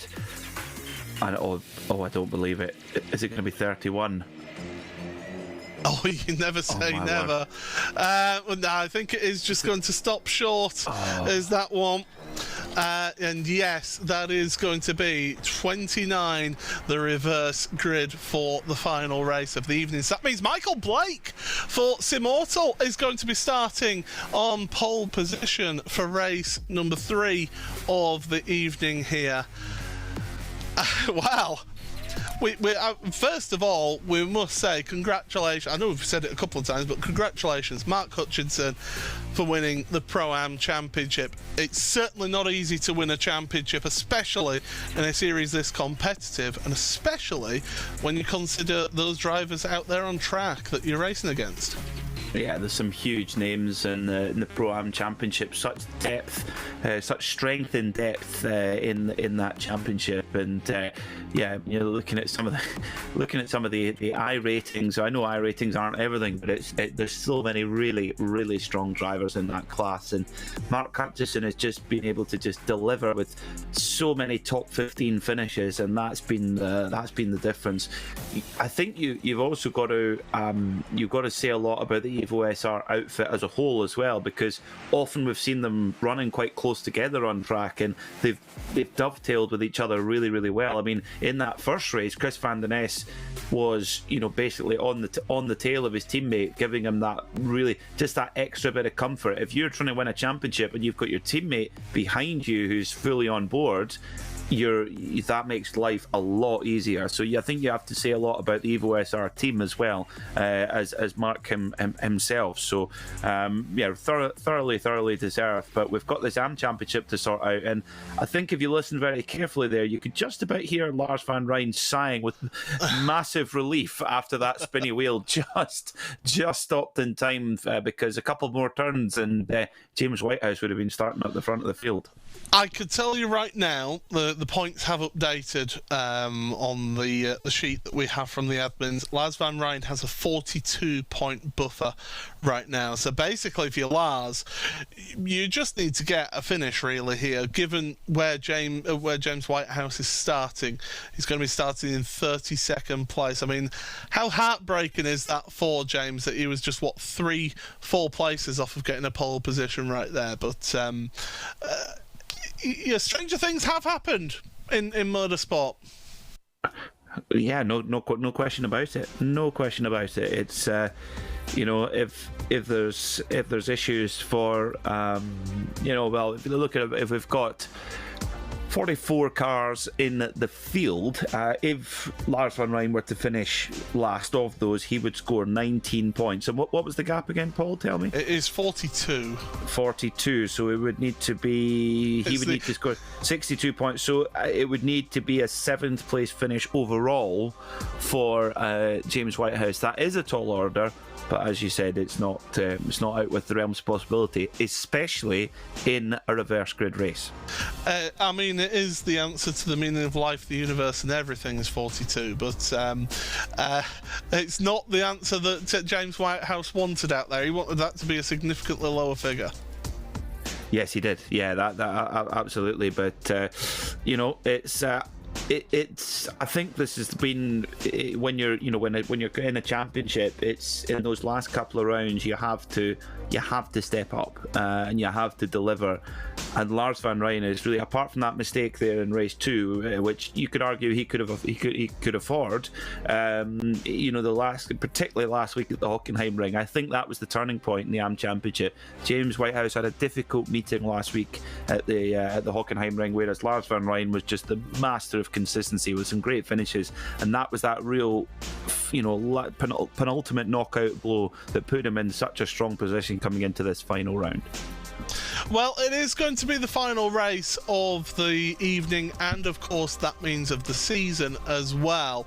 And yeah, it's been a tremendous championship, has the World GT Championship. I mean, it just keeps on getting bigger and better throughout this championship's history, and certainly this has been one of the most entertaining that we have had the privilege of bringing you here on RaceSpotTV. It is, of course, the 4th season that RaceSpotTV has brought you coverage of the World GT Championship, and it's been tremendous to have you all along for the ride as well. And we have been keeping an eye on the YouTube chat as well all the way through the season and through the evening as well here. And I mean, Peter, it's great to see so many people, you know, congratulating not just Ross after race 1, but also congratulating Mark after race 2 as well. It's great to see there's that community behind the championship, that people will go out the way and say, you know, hey, well done, you deserve it. That's what makes it special. Yeah, that's what makes it really special. You can see that that community spirit takes a long time to build up, and it's great to see there's so many outfits in this championship who go. They race hard and they race clean, but they race with a smile on their faces, because at the end of the day, it's Monday night and none of us are getting paid to do this. Certainly if you're a driver, so you know what I mean. So you're there to have fun. You're there to have fun by competing, yes. But it's brilliant to see that camaraderie around the series, and that's one thing we must give a big shout out to the World Sim Racing organisers, because there have been times, behind the scenes, we've seen it, where there have been issues. Drivers have not had the race they want. They've maybe fallen out with somebody on track. The organisers have done a super job of handling that delicate situation, I believe, and just calming it down and making sure that everyone enjoys their racing on a Monday night. And you can be sure that we certainly enjoy talking about it on a Monday night. That's for sure. I'm going to miss our Monday nights, Paul. Absolutely, yeah. It's been tremendous to have you along all season again, 2 seasons in a row, and I will say, the virtual paddock, it can get a little bit heated, can't it? And I know that from doing the touring car series on the Thursday night as well, where there's maybe a little bit more physicality in that series. But I think what this series does is, if you have somebody who comes in who's like a world championship level driver, or somebody of that caliber, it goes one of two ways. They either get it and they just dominate the series because they know how to work their way through fields, or even learn how to work their way through fields with these races, or they end up tripping over everyone because they're not used to racing against drivers who aren't as quick and braking in the same places as them. I think this series can really teach a lot of people who maybe, how shall we say it, have that sort of not so much hot lap mentality, but are so used to being out at the front and not racing anybody, that it can really teach people, if they take the time and look and study what they've done and what they're doing out there, it can be a really good series to actually compete in this one and improve you as a driver. Absolutely, and I would certainly, if I would hope that we see a lot more of the really top World Championship teams placing drivers in this championship. We don't want it to take over completely, because then we lose the essence of what we have. But to join, look at the drivers we've got at the front of the field. You've got Josh Thompson, World Championship driver, Jack Sedgwick likewise. Ross McFarlane doesn't have a World Championship license, but he competes, and as we've seen, has come out on the top of the championship. So it is just fantastic to watch, and the variety of, I'm sure this category as well, GT3, it really has had a revolution and a renaissance in the last 12 months on iRacing. New cars, new tracks for them to race on. That flow is only going to continue, I think, and what will be the next cars to add to the mix here, we'll see. But as more and more manufacturers get involved in the world of virtual motor racing, we'll see even further kind of variety as well. Worth pointing out, was confirmed by iRacing that Manny Core is going to be coming to iRacing in the future. So track limits a go-go, Paul. But I always think of Ayrton Senna when I think of Manny Core, because how it used to be, where it was a very tight right-hander, and you went across the timing line. Well, he just absolutely sent it on the final lap across that timing line to get a position on the last corner. It worked for him, and so you can't do that now because they did change the track layout. But I always think of that of when I think of Manicourt as a venue. Do you know, this is showing my true colours. I think of World Superbikes. We've seen some really quite amazing and controversial moments there over the years. Most recently, of course, Jonathan Rea and Toprak Razgatlioglu battling away, and funnily enough, a track limits thing. Toprak Razgatlioglu put about 3 millimeters of his Pirelli tyre on the green painted area on the exit, and Kawasaki protested it, and the order was reversed, and that kicked off a discussion, shall we say. we also saw, of course, Magny-Cours. Of course, we have rain coming up on the iRacing simulator. Yep. You can't really have, a bit like having Not Kill. You can't have Magny-Cours without, you can't have rain without Magny-Cours. It's the same as Not Kill. And the 2014 World Superbike Championship, when Sylvain Guintoli was battling with Tom Sykes, and there was a big weather forecast for rain on the final day, and on the Saturday night, the night before, Sylvain Guintoli tweeted Tom Sykes with just a picture of the weather forecast and just said, "Sleep tight, mate," because Sylvain Guintoli loved riding in the rain. Tom Sykes did not, and it ended up being pivotal to the outcome of the championship. Do you know, I actually met Paul. Not Paul Sykes, I'm thinking. Tom Sykes. Tom he's a Sykes. Yorkshireman as well. Yeah, he's a proud Yorkshireman from up the road, and it was at an event, and he was taking part. He was racing in the sim racing event, and afterwards, I'm down on the floor, and I basically just goes. He says, "Now, whereabouts in Yorkshire you from then?" Immediately, he just knew. He was like, "Yeah, I thought I recognised the Yorkie accent up there." So a lot of confused Germans then, because we started talking in Yorkshire in front of them. So.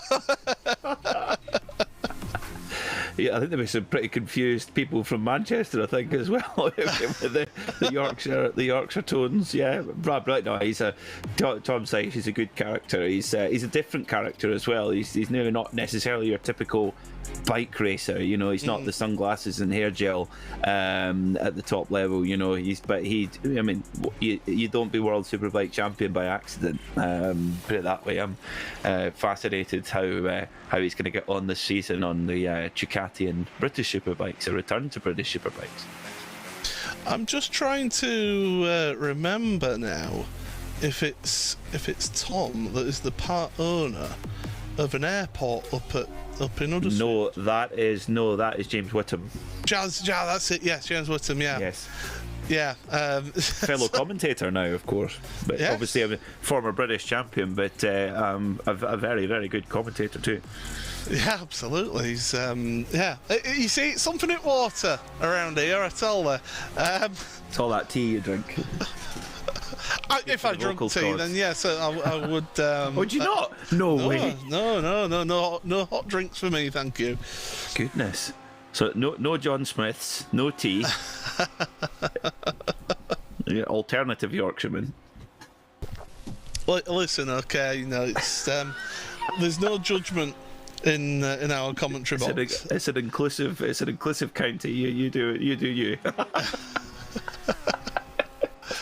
Well, we've got about 1 minute and 15 seconds remaining for the final round of the championship. I can tell you, by the way, in the Pro-Am Teams Championship, the total, unless the spreadsheet that I'm looking at is completely broken, the points total, the difference has not, the actual difference hasn't changed between Century Sim Racing and Simmortal all evening. Which I find absolutely incredible. It's still 115 points separating the two of them. The big championship that the last championship that is to be decided, though, really, is of course that AM Championship. That is what we're really going to be focused on here in this final race of the evening. Yes, we will be looking at the race at the front, and if there's sort of battles all the way through the field, but I will say that we will give a bit of focus on the AM Championship because it deserves it. It's the last of the Drivers' Championships up for grabs here today. If you are just joining us, where have you been? We've had a tremendous evening of racing here.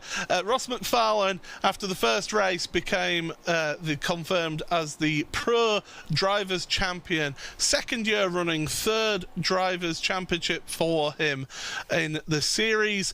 And then after that last race, Mark Hutchinson became the Pro-Am Drivers' Champion. Also, we've seen Pure Sims Esports crowned as Pro Teams Champions. But we have one race remaining here in the World GT Championship Season 11. Let's hope it's a cracker, because this one could be a good one.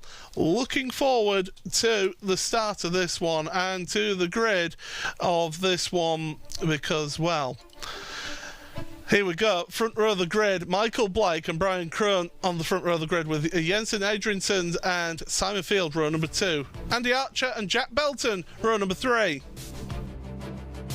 Row number 4 of the evening is Jack Osborne and Adam State, with Mike Horder and Alex Neller, the 2 boosted Virage drivers, on row number 5. Row 6 for Christian Rose and Paul Webster.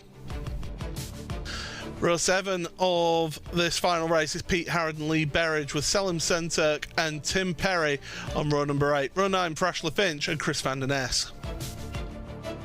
Row 10 for your Pro-Am Drivers' Champion, Mark Hutchinson. Marvin Les-Mulman sharing that row with him. Adam Volkovich and Michael Evdoka on row 11. Row 12 for Philip Koenig and Leon Penn.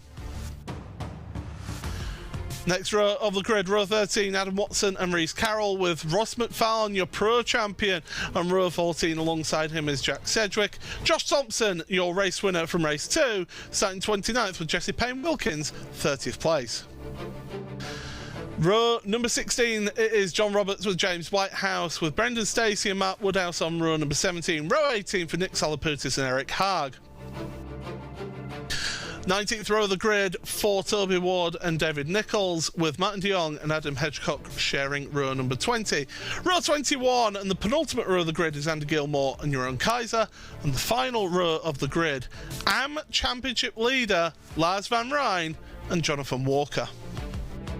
So we'll be keeping an eye on how James Whitehouse gets on out there in this race. He needs a big, big result. As you said, Peter, 7th place he needs to finish in if Lars finishes all the way down there.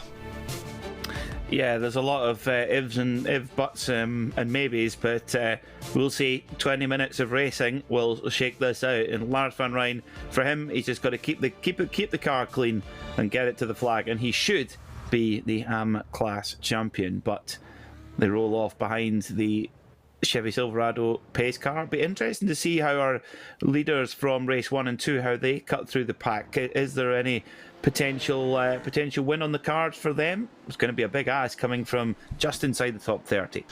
I think if we're looking at wins, we're looking at someone like a Mike Horder, Alex Neller. They're your top pros on the grid. Maybe even Pete Harrod, season 7 champion Pete Harrod. He's starting in 13th place, so don't write him off from that one. Selim Sinter could be a good shout. He's been working his way through the field, but Michael Blake is the one who is going to be heading the field for the final race of the evening and of this season. Is he going early? The answer is yes, he is very early on the pace. Green flag in the air for the final round of the World GT Championship here. Down towards turn number 1, they go. They're 2x2x2 all the way down the field as they head towards turn 1. Will we get another clean start? It's been good racing so far in races 1 and 2. There's a Team Madcar almost ending up in pit exit, but keeps going as the drivers funnel their way uphill towards turn number 3 for the first time. Cold tyres, cold brakes. You've got to be careful as you go into that hairpin, but this is the prime opportunity for James Whitehouse to try and move forward. Unfortunately for him, Peter, he's dropping down the field. He's in 36 now. A pity for James Whitehouse, but let's see how it shakes out as well. Lots of motor racing to go as they come round to get onto just sort of the latter part of the opening lap, and it's coming through these flip-flop sections as well. And still jostling for position. It's very, very tight in the mid-pack there as well, but a great start from Michael Blake in the Simorto Porsche. Yep, started at the front of the field, is still there, but he's got a very fast Jensen Adriansen's behind him right now in that Indy Autosport white car. And just to top it off, Brian Krohn is there as well. So those two duking it out. Speaking of duking it out, Josh Thompson compromised into the penultimate corner by Adam Watson, and that almost gave an opportunity to car 30, which is Leon Penn. Penn is trying to work his way past, and Adam Watson has got a slow down penalty on lap 1. Oh, that's not the time to get one, that's for sure, when the field's so closely bunched together. That's a shame for Adam Watson in the Team Mad Porsche. He's always fighting so hard as Adam, and not the ideal start to the third and final race of this race meeting. But already you can see the runners and riders from the front of the field in race 1 and 2 making their way through. Ross McFarlane, Jack Sedgwick and Josh Thompson. And change at the front as well, because Adriansons has made it to the front of the field. He'll be hoping to try and break away here, because it's been a bit of a sort of baptism of fire for him when he's coming to this championship. And right now, this is his best opportunity of getting a really good result. Currently leading this race, Michael Blake has got Brian Curran behind him, with Simon Field there as well. Ross McFarlane, your champion, further down in your field, currently down there in 23rd. Josh Thompson already up 9 places into 20th place.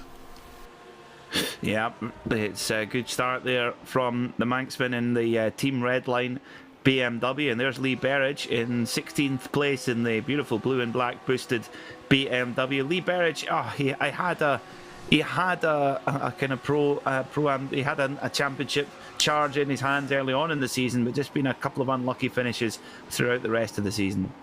He did get bumped from am to pro-am, I seem to remember. Yeah, yes, and that's very difficult for to do.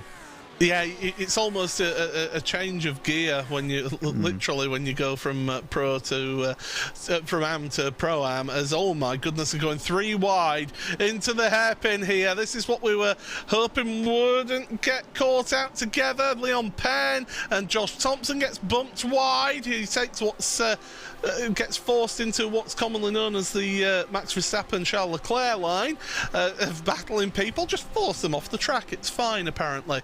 As they go down into turn number 4 once again. Thompson around the outside, and somebody spun around. That was one of the German sim racing cars, wasn't it? I'm not sure actually who that was, and if they managed to gather the spin up. It was Marvin Lesmelin. Great spot indeed, Paul. One of the German sim racing Audis. So Marvin Lesmelin in the 666 machine. Now, where did he drop to? He dropped back to 31st. So yeah, that's cost him quite a lot of time, has it, for Lesmelin?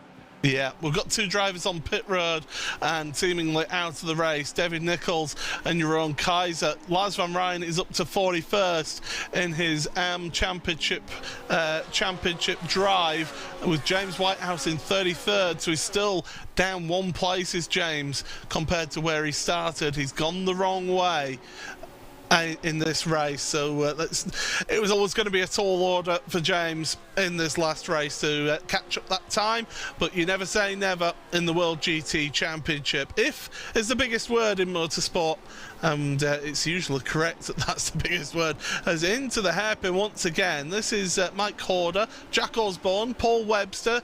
There's Jack Belton in there as well. Belton, who we said, I didn't mean race number 1, he has had those glimpses, and right now is in 11th place. He could push forward here. Well, let's see. The field's still pretty closely bunched together, so if you make that move, you've got to make sure it counts, because if it doesn't come off, you can get freight trained by the cars coming through. It's been a great start to the race from the 000 Team Redline BMW of Josh Thompson from 27th on the grid. Has come through to 16th after just 5 minutes of running, and is only 6.5 seconds or so from the race leader Jensen Adriansons as well. So we could see a big charge here from Josh Thompson. And I think we'll need to do the maths when we get to the end, but I do think both Sedgwick and Thompson will hop past McEwen for 2nd and 3rd in the championship. Oh, we've got a yellow flag out there. 86, which is, I believe, John Roberts, and also 45, which is Philip Koenig, have had an issue out there. And yeah, you can see them both. John Roberts crabbing along there. Oh, they're going 3 wide into turn number 1 here, and that's got to be Adam Watson in there in that Porsche. It is, yeah, down the inside. On the brakes. Yep.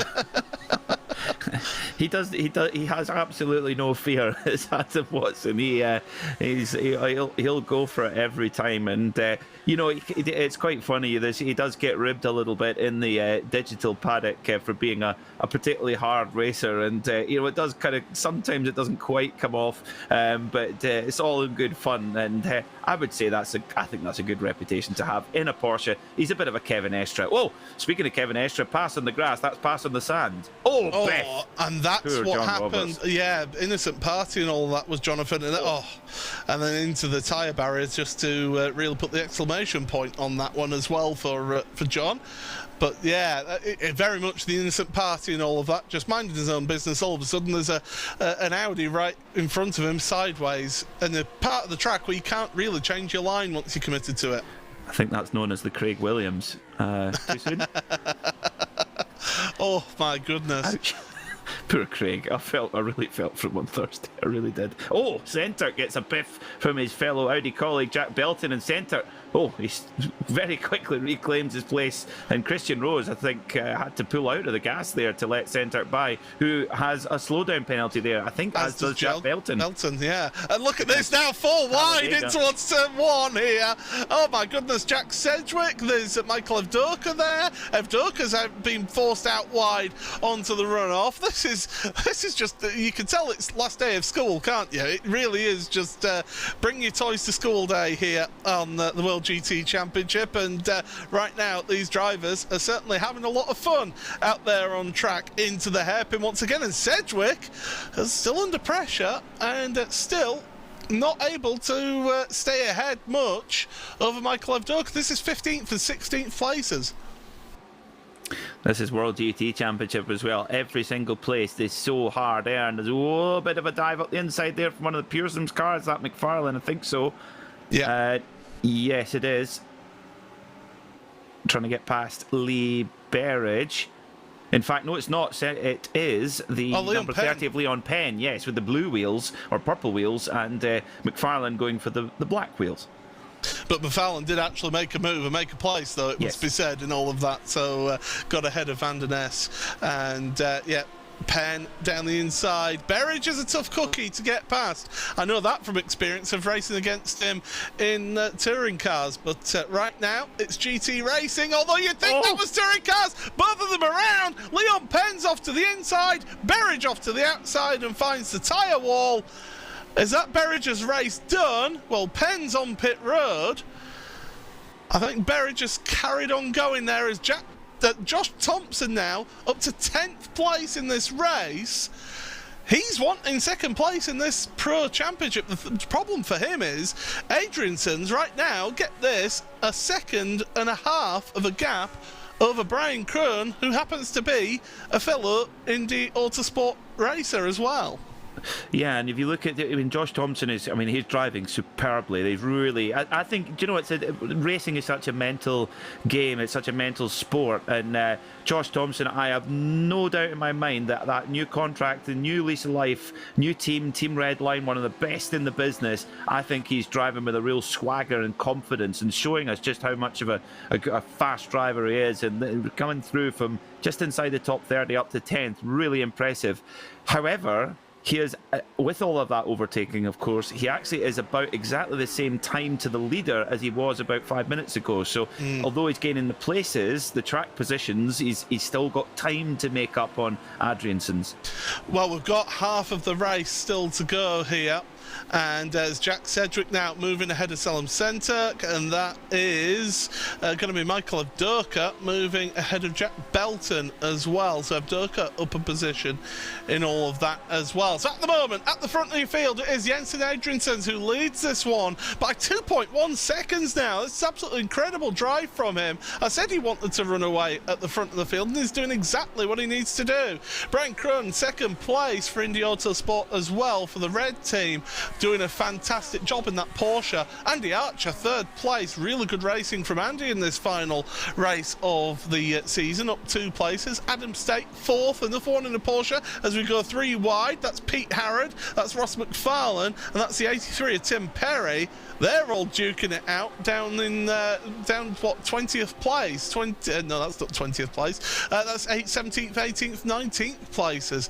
So there's some real mixed up driving here. Michael Blake, who started on pole position, currently in 6th place ahead of Mike Horder. And yeah, this has been absolutely tremendous final race so far, and there's still half of it to go. Yeah, and at the moment we've got an Indy Autosport 1-2. However, as you know, Adrianson's clears off at the front. Brian Crone is having, he's got his hands completely full and more with Adam State in his Porsche. So 2 Porsches in the top 3 at the moment, but also the Lamborghini of former champion. Sorry, excuse me, not former champion. The number 55 of Andy Archer, getting confused with his teammate Pete Harrod. So it's really, really tight for 2nd place, but that battling is allowing Adriansons to just clear away at the front of the field. And I'm so pleased for Jensen Adriansons, because I when he came into this championship, I thought, he'll do really well, because I've seen him drive so well in other GT championships, and then he had let's be honest, a shocker of a first round or 2, and I thought, no, Thompson in the wall. Oh my. And that was with the boosted Virage car.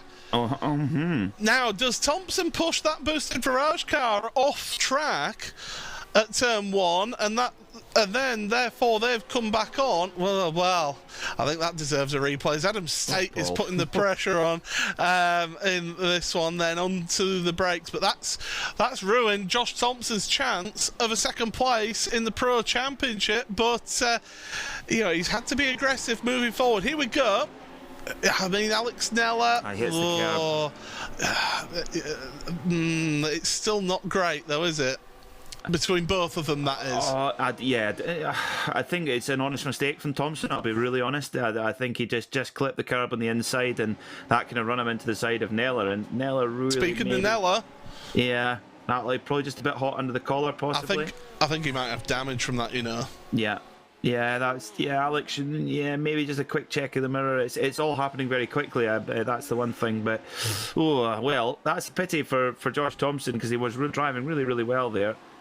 Now, does Nella get a help here, possibly? No. I think he's got. Yeah, that car's not 100%. It didn't want to turn in there really.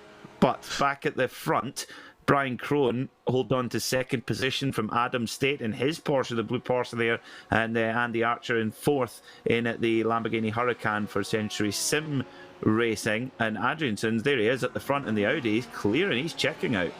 State and Crone duking it out, and look at that run from Andy Archer. Tremendous launch off of the corner. He sees it coming. Yeah, State sees it coming, but he's giving him actually a bit of a draft, which does help Andy a little bit in that Lamborghini for Century Sim Racing.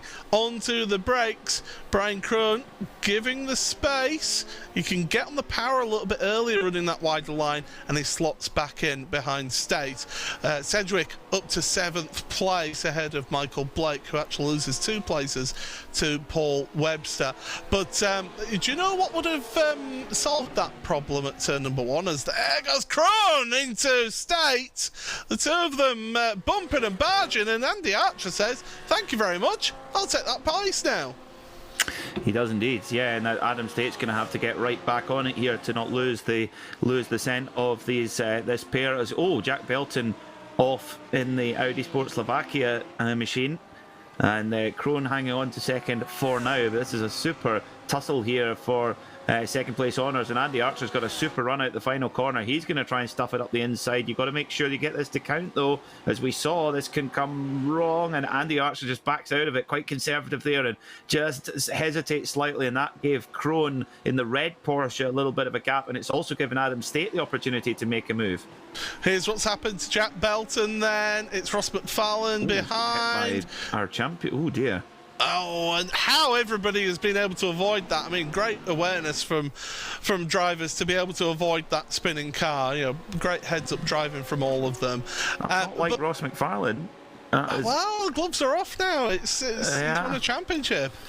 Yeah, that's true. That's true. It just shows you how it can change as well. But coming back to what we were saying about Jensen Adriansen, I mean, I really felt from those first couple of rounds where he had an absolute shocker, and I can imagine the paddock thinking, "Who's this guy? He's come in and he's crashing and having a bad time and getting involved in incidents." This is the real Jensen Adriansen at the front of the field now. This is what he's capable of, and showing his class at the front. Really chuffed for him. Yeah, doing a good job. James Whitehouse, by the way, just to keep you up to date with him, he's up to 25th in all of this race. The only problem for him is that Lars van Rijn is up 12 places into 31st. So, yeah, Lars van Rijn driving a Champions Drive in Am right now. So we'll keep you up to date with that towards the end of this race. In fact, we've got 3 minutes remaining. But I was about to say, the one thing that would help with turn number 1, because a lot of people use that runoff as a bit of their normal racing line, would be a bit of grass and gravel, actually make it a runoff area that you can't use. Yep, no argument for me. Encourage track limits. Yep, no argument for me. Grass or gravel, definitely the way forward for the safest track. I'm not a fan of the tarmac runoff, and even worse, sausage curves. They can get straight in the bin for me. Yeah, absolutely. You've got drivers who have been 6 months out of the car with a broken back because of them, then they're not exactly safe, are they? Yeah, well, I immediately think of Abby Eaton from W Series. Horrendous injury. Yeah.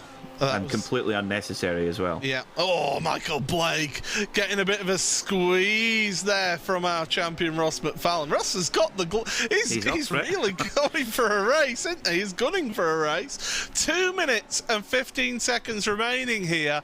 All that Adriansen needs to do is keep it on the track. I'm not going to say I'm determined, but I know the problem is anything I do say will probably curse him. But he's currently in the lead by 5.2 seconds. Absolutely incredible. And this is what can happen in these reverse grid races. It gives somebody an opportunity to score big, as we've been saying all evening. It does, and Jensen Adriansen done a super job. In fact, the top 4 are all in the Pro-Am class. The leading pro driver is Jack Sedgwick in 5th place. But yeah, it's been a good run for Adriansen, and don't underestimate how much of a handful that Audi R8 that he's... Oh, what have you seen, Paul? 2 drivers on pit road, with 3 drivers with black flags, 2 on pit road as we speak, Hutchison and Reese Carroll, so they've hit the instant limit. And I can tell you that Lee Berridge has got a black flag as well. Now, if he doesn't serve that before the end, it puts on a huge time penalty. Does iRacing? In fact, Berridge is onto pit road right now for his drive-through penalty. Still, Michael Blake, he started at the front and he's now got Jack Osborne moving past him. This has been a tremendous race for Osborne. Yeah, Jack Osborne really has thrown everything at it as well. A valiant attempt to mount a late challenge for the AM Championship. It's going to come up just short, but it'll give him great confidence going into the next season. Meanwhile, this battle for second position rages on, and Adam State goes up into second place, then ahead of the red Porsche for Indy Autosport of Brian Crone. Then it's Andy Archer, and Sedgwick's now onto them. Now, with 1 lap to go, how many of these drivers can Sedgwick pick off? Well, there's one. And this is going to be interesting for Sedgwick to see if he can get up onto the podium, and a sweep of 3 podiums would be a great way to finish the season for him. Yeah, great way to finish the season, a way to guarantee his second place in the championship as well for Jack. That would be a good finish for him. We are on the last lap of the season then, not just of this race, but of the season. And it is Jensen Adriansen who's got a 5-second lead over Adam States, who's in second place right now, who's got Brian Crone and Jack Sedgwick. Now, that Ferrari, I don't think it's quite close enough to make a move into turn 3. So onto the brakes go the Porsche, Ferrari, Lamborghini, all together there on track. Out of turn 3, up over the top of the hill, and then you're going to plunge downhill into turn number 4. Really tough braking zone to get absolutely spot on. Adriansen, he can't get inside his own head right now. He needs to just focus and stay in front.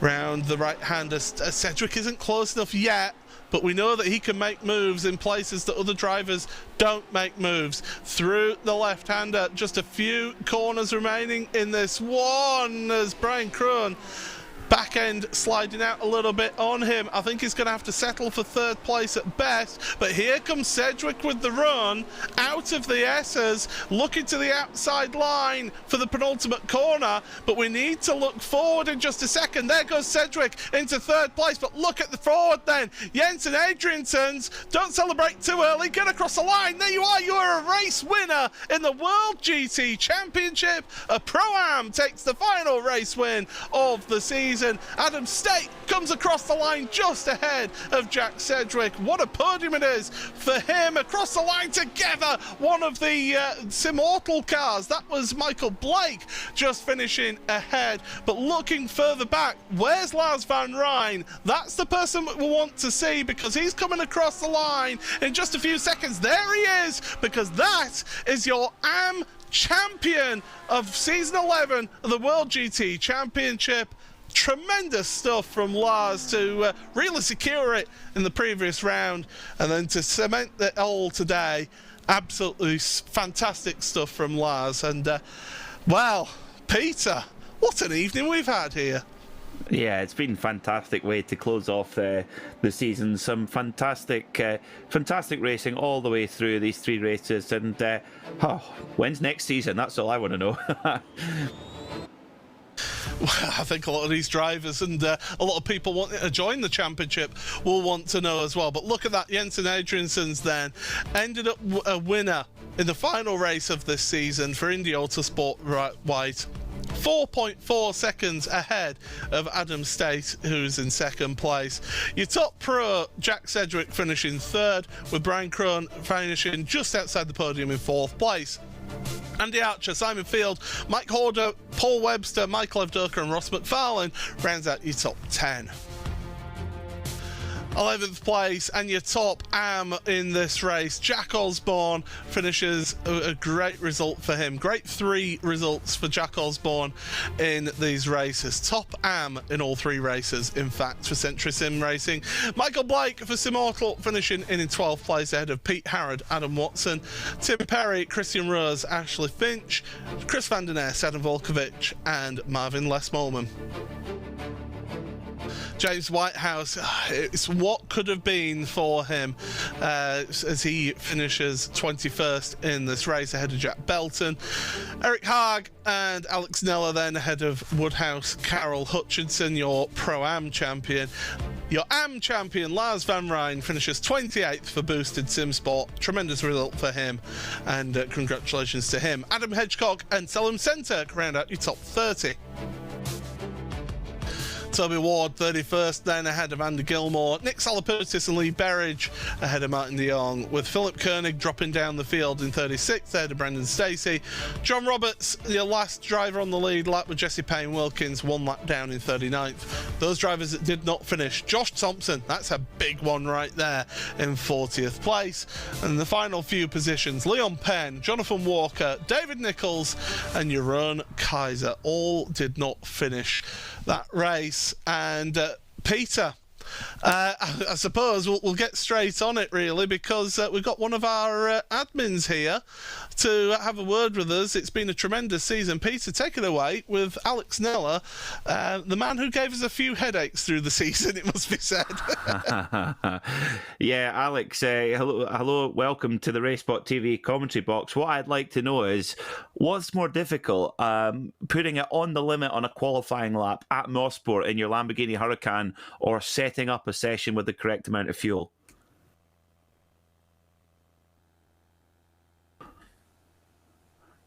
Oh, this is going well, isn't it? This is going excellent, yeah. This is live broadcasting, folks, at its finest. He can't get his mic working, I don't believe it. All that build-up and... Bless him. Well, the answer for me is that, Tyler, our producer, just said it. The biggest trouble is getting his mic working. Oh dear! You couldn't have scripted that, could you? Live television. But Peter, while we try and get Alex to fix his microphone.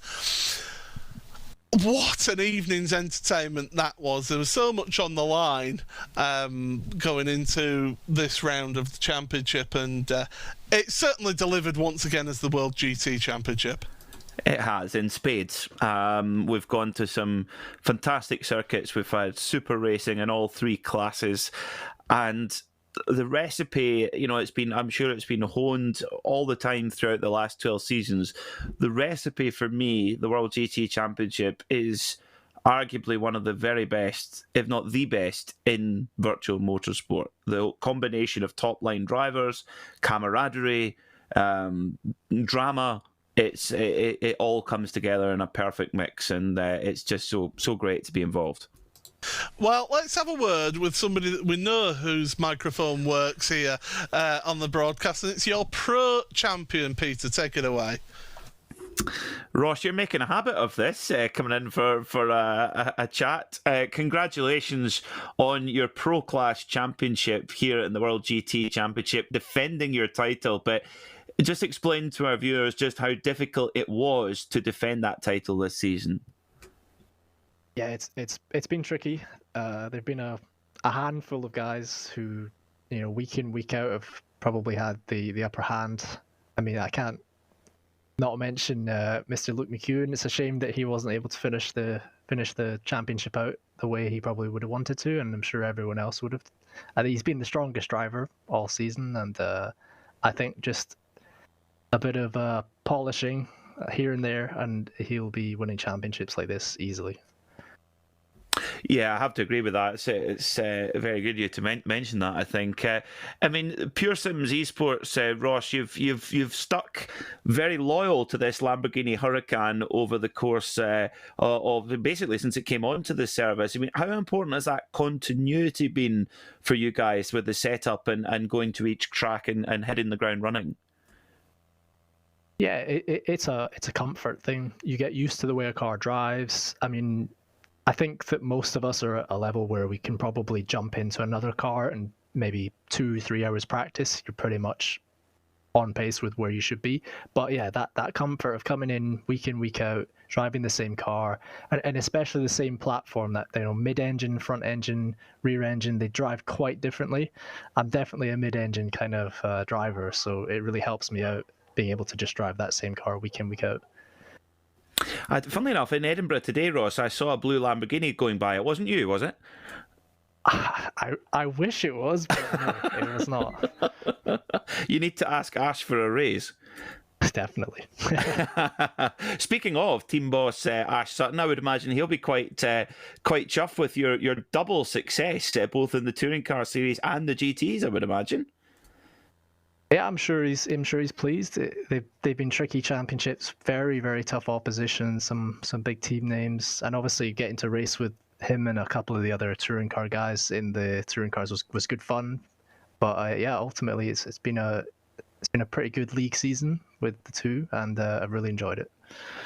Well, you've thoroughly deserved it, Ross. It's been great to watch the racing. Well done, and go and enjoy a well-deserved break. It's I think you've earned it. Cheers.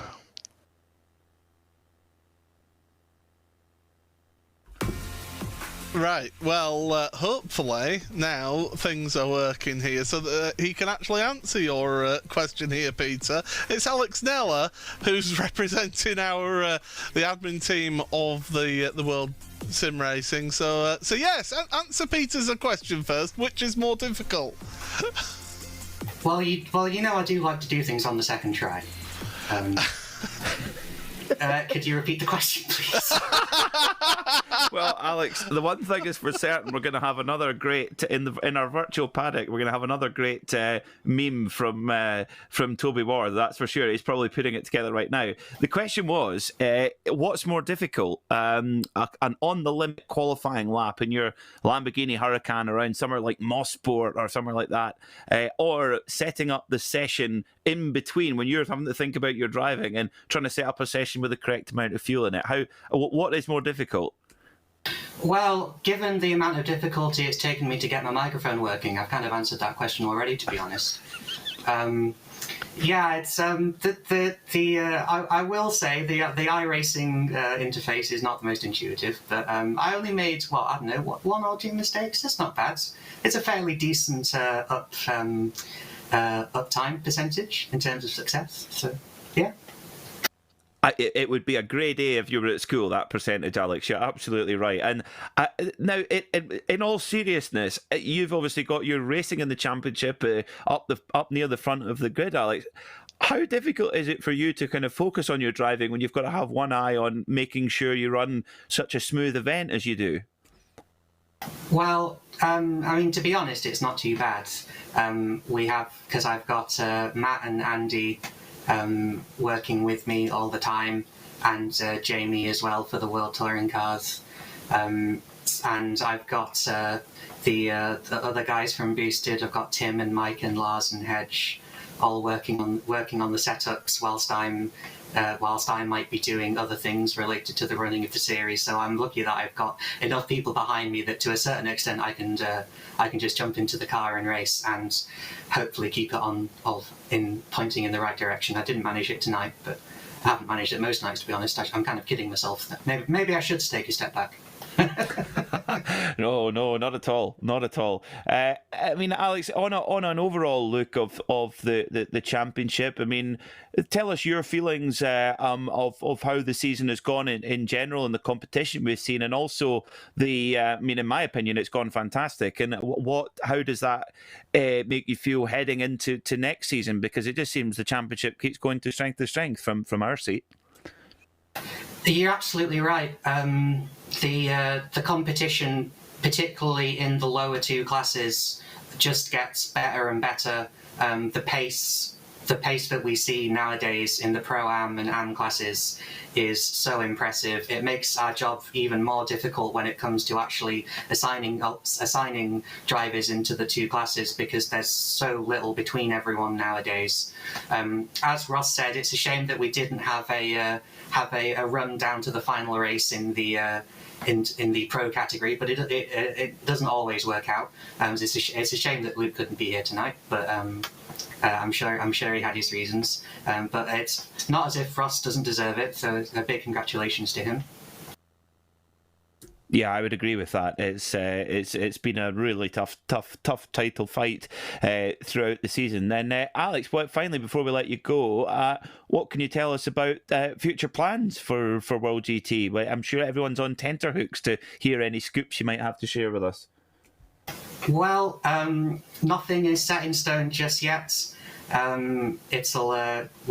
We'll no doubt be having discussions over the coming weeks. I will say to anyone who is watching, if you can head to www.worldsimracing, I think it's .com or .co.uk, I can't remember, to be honest. I probably should have planned that. www.worldsimracing.something. You can join our Discord server, and then you'll be in tune with all of the announcements to do with our series when the entry lists open. We tend to be quite competitive when it comes to entries, so make sure you get in fast when entries do open up for the new season.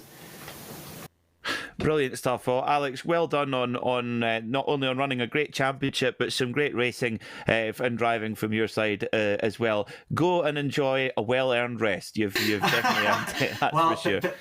Before I go, I'd just like to say a big thank you to you guys and Hugo and everyone else at RaceSpot. You guys have absolutely knocked it out of the park on the broadcasts this year. You're a charmer. It's great that we have guys of such quality coming to commentate on our league. I know some people don't like saying the American word. I'd also like to thank our sponsors at Coach Dave Academy and 3M for allowing us to run the series. It wouldn't be possible without them. Every single person who is tuned in on YouTube to watch as well. We do this for you guys as well. So thank you very much for watching. Also, big thank you to all of the drivers who made it to the end. We know it's not always been easy going, but we all love racing, so thank you for doing that. And also thank you to the race control team. So that's Matt and Andy Shield and Adam Watson, Paul Webster, Ross McFarlane and James Whitehouse, who have been our stewards for this season. They've done an absolutely fantastic job and given us their time every week to keep the race control system running. So a big thank you to them as well. And well, yes, you've got all the I tell you what, you could be a pro racing driver, Alex, with all those sponsor mentions. That's brilliant stuff. Thanks very much for coming to join us, Alex, and we'll hopefully see you next season. Thank you very much, and I'll hopefully see you two next season as well. Well, that was like the Oscars, was that? Back. Yeah, that was like the Oscars, that, with all the people it was thanking. You didn't punch anyone. Yeah, absolutely. Just to confirm, by the way, if you are interested in what's happening with this championship and the World Touring Car Series that they run as well, it is worldsimracing.co.uk. Alex. .co.uk is the thing. I just want to quickly, before we wrap up, because I know we're running a bit short of time here, I do want to quickly just confirm the standings as they are at the end of the championship. So at the end of the championship, it is Ross McFarlane who wins the championship in Pro by 153 points over Jack Sedgwick, who does end up in second place. Josh Thompson, a good third place for him though in the Pro Drivers Championship. In the Pro-Am Championship, it is Mark Hutchinson who wins by 74 points over Paul Webster. Christian Rose finishing third in those standings. Tremendously close in that series. Lars van Rijn, who does take the win in that championship by just 35 points over James Whitehouse, with Jack Osborne not that far behind, 79 points he was off of Lars van Rijn in the end. Pure Sims Esports are the pro team's champions over German Sim Racing.de by ACV. Been tremendous to have them along to the season. Hopefully that they'll be back. And Century Sim Racing win the Pro-Am team's championship over Simortal here. But Peter, let's look at wrapping things up then. Highlight the season for you this season. Oh, you put me on the spot here, Yeah. Paul. Well, I'll say for me, okay, go on.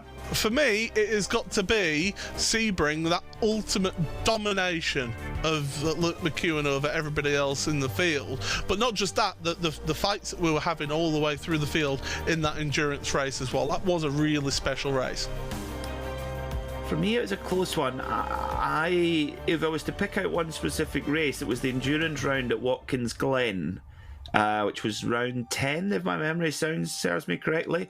And that was when the championship narrative changed, and it never went back in the other direction. That was coming into that round at Watkins Glen, Ross McFarlane was arguably down and out and hadn't really won very much. I think that was actually his first race win of the season at Watkins Glen. It was a proper thinking race, and Luke McEwen took tyres at the pit stop, as did Josh Thompson. Ross McFarlane did not, and he went on to win the race. And that changed the narrative, it changed the momentum, and a couple of weeks later he's sitting as champion. That was a turning point for me.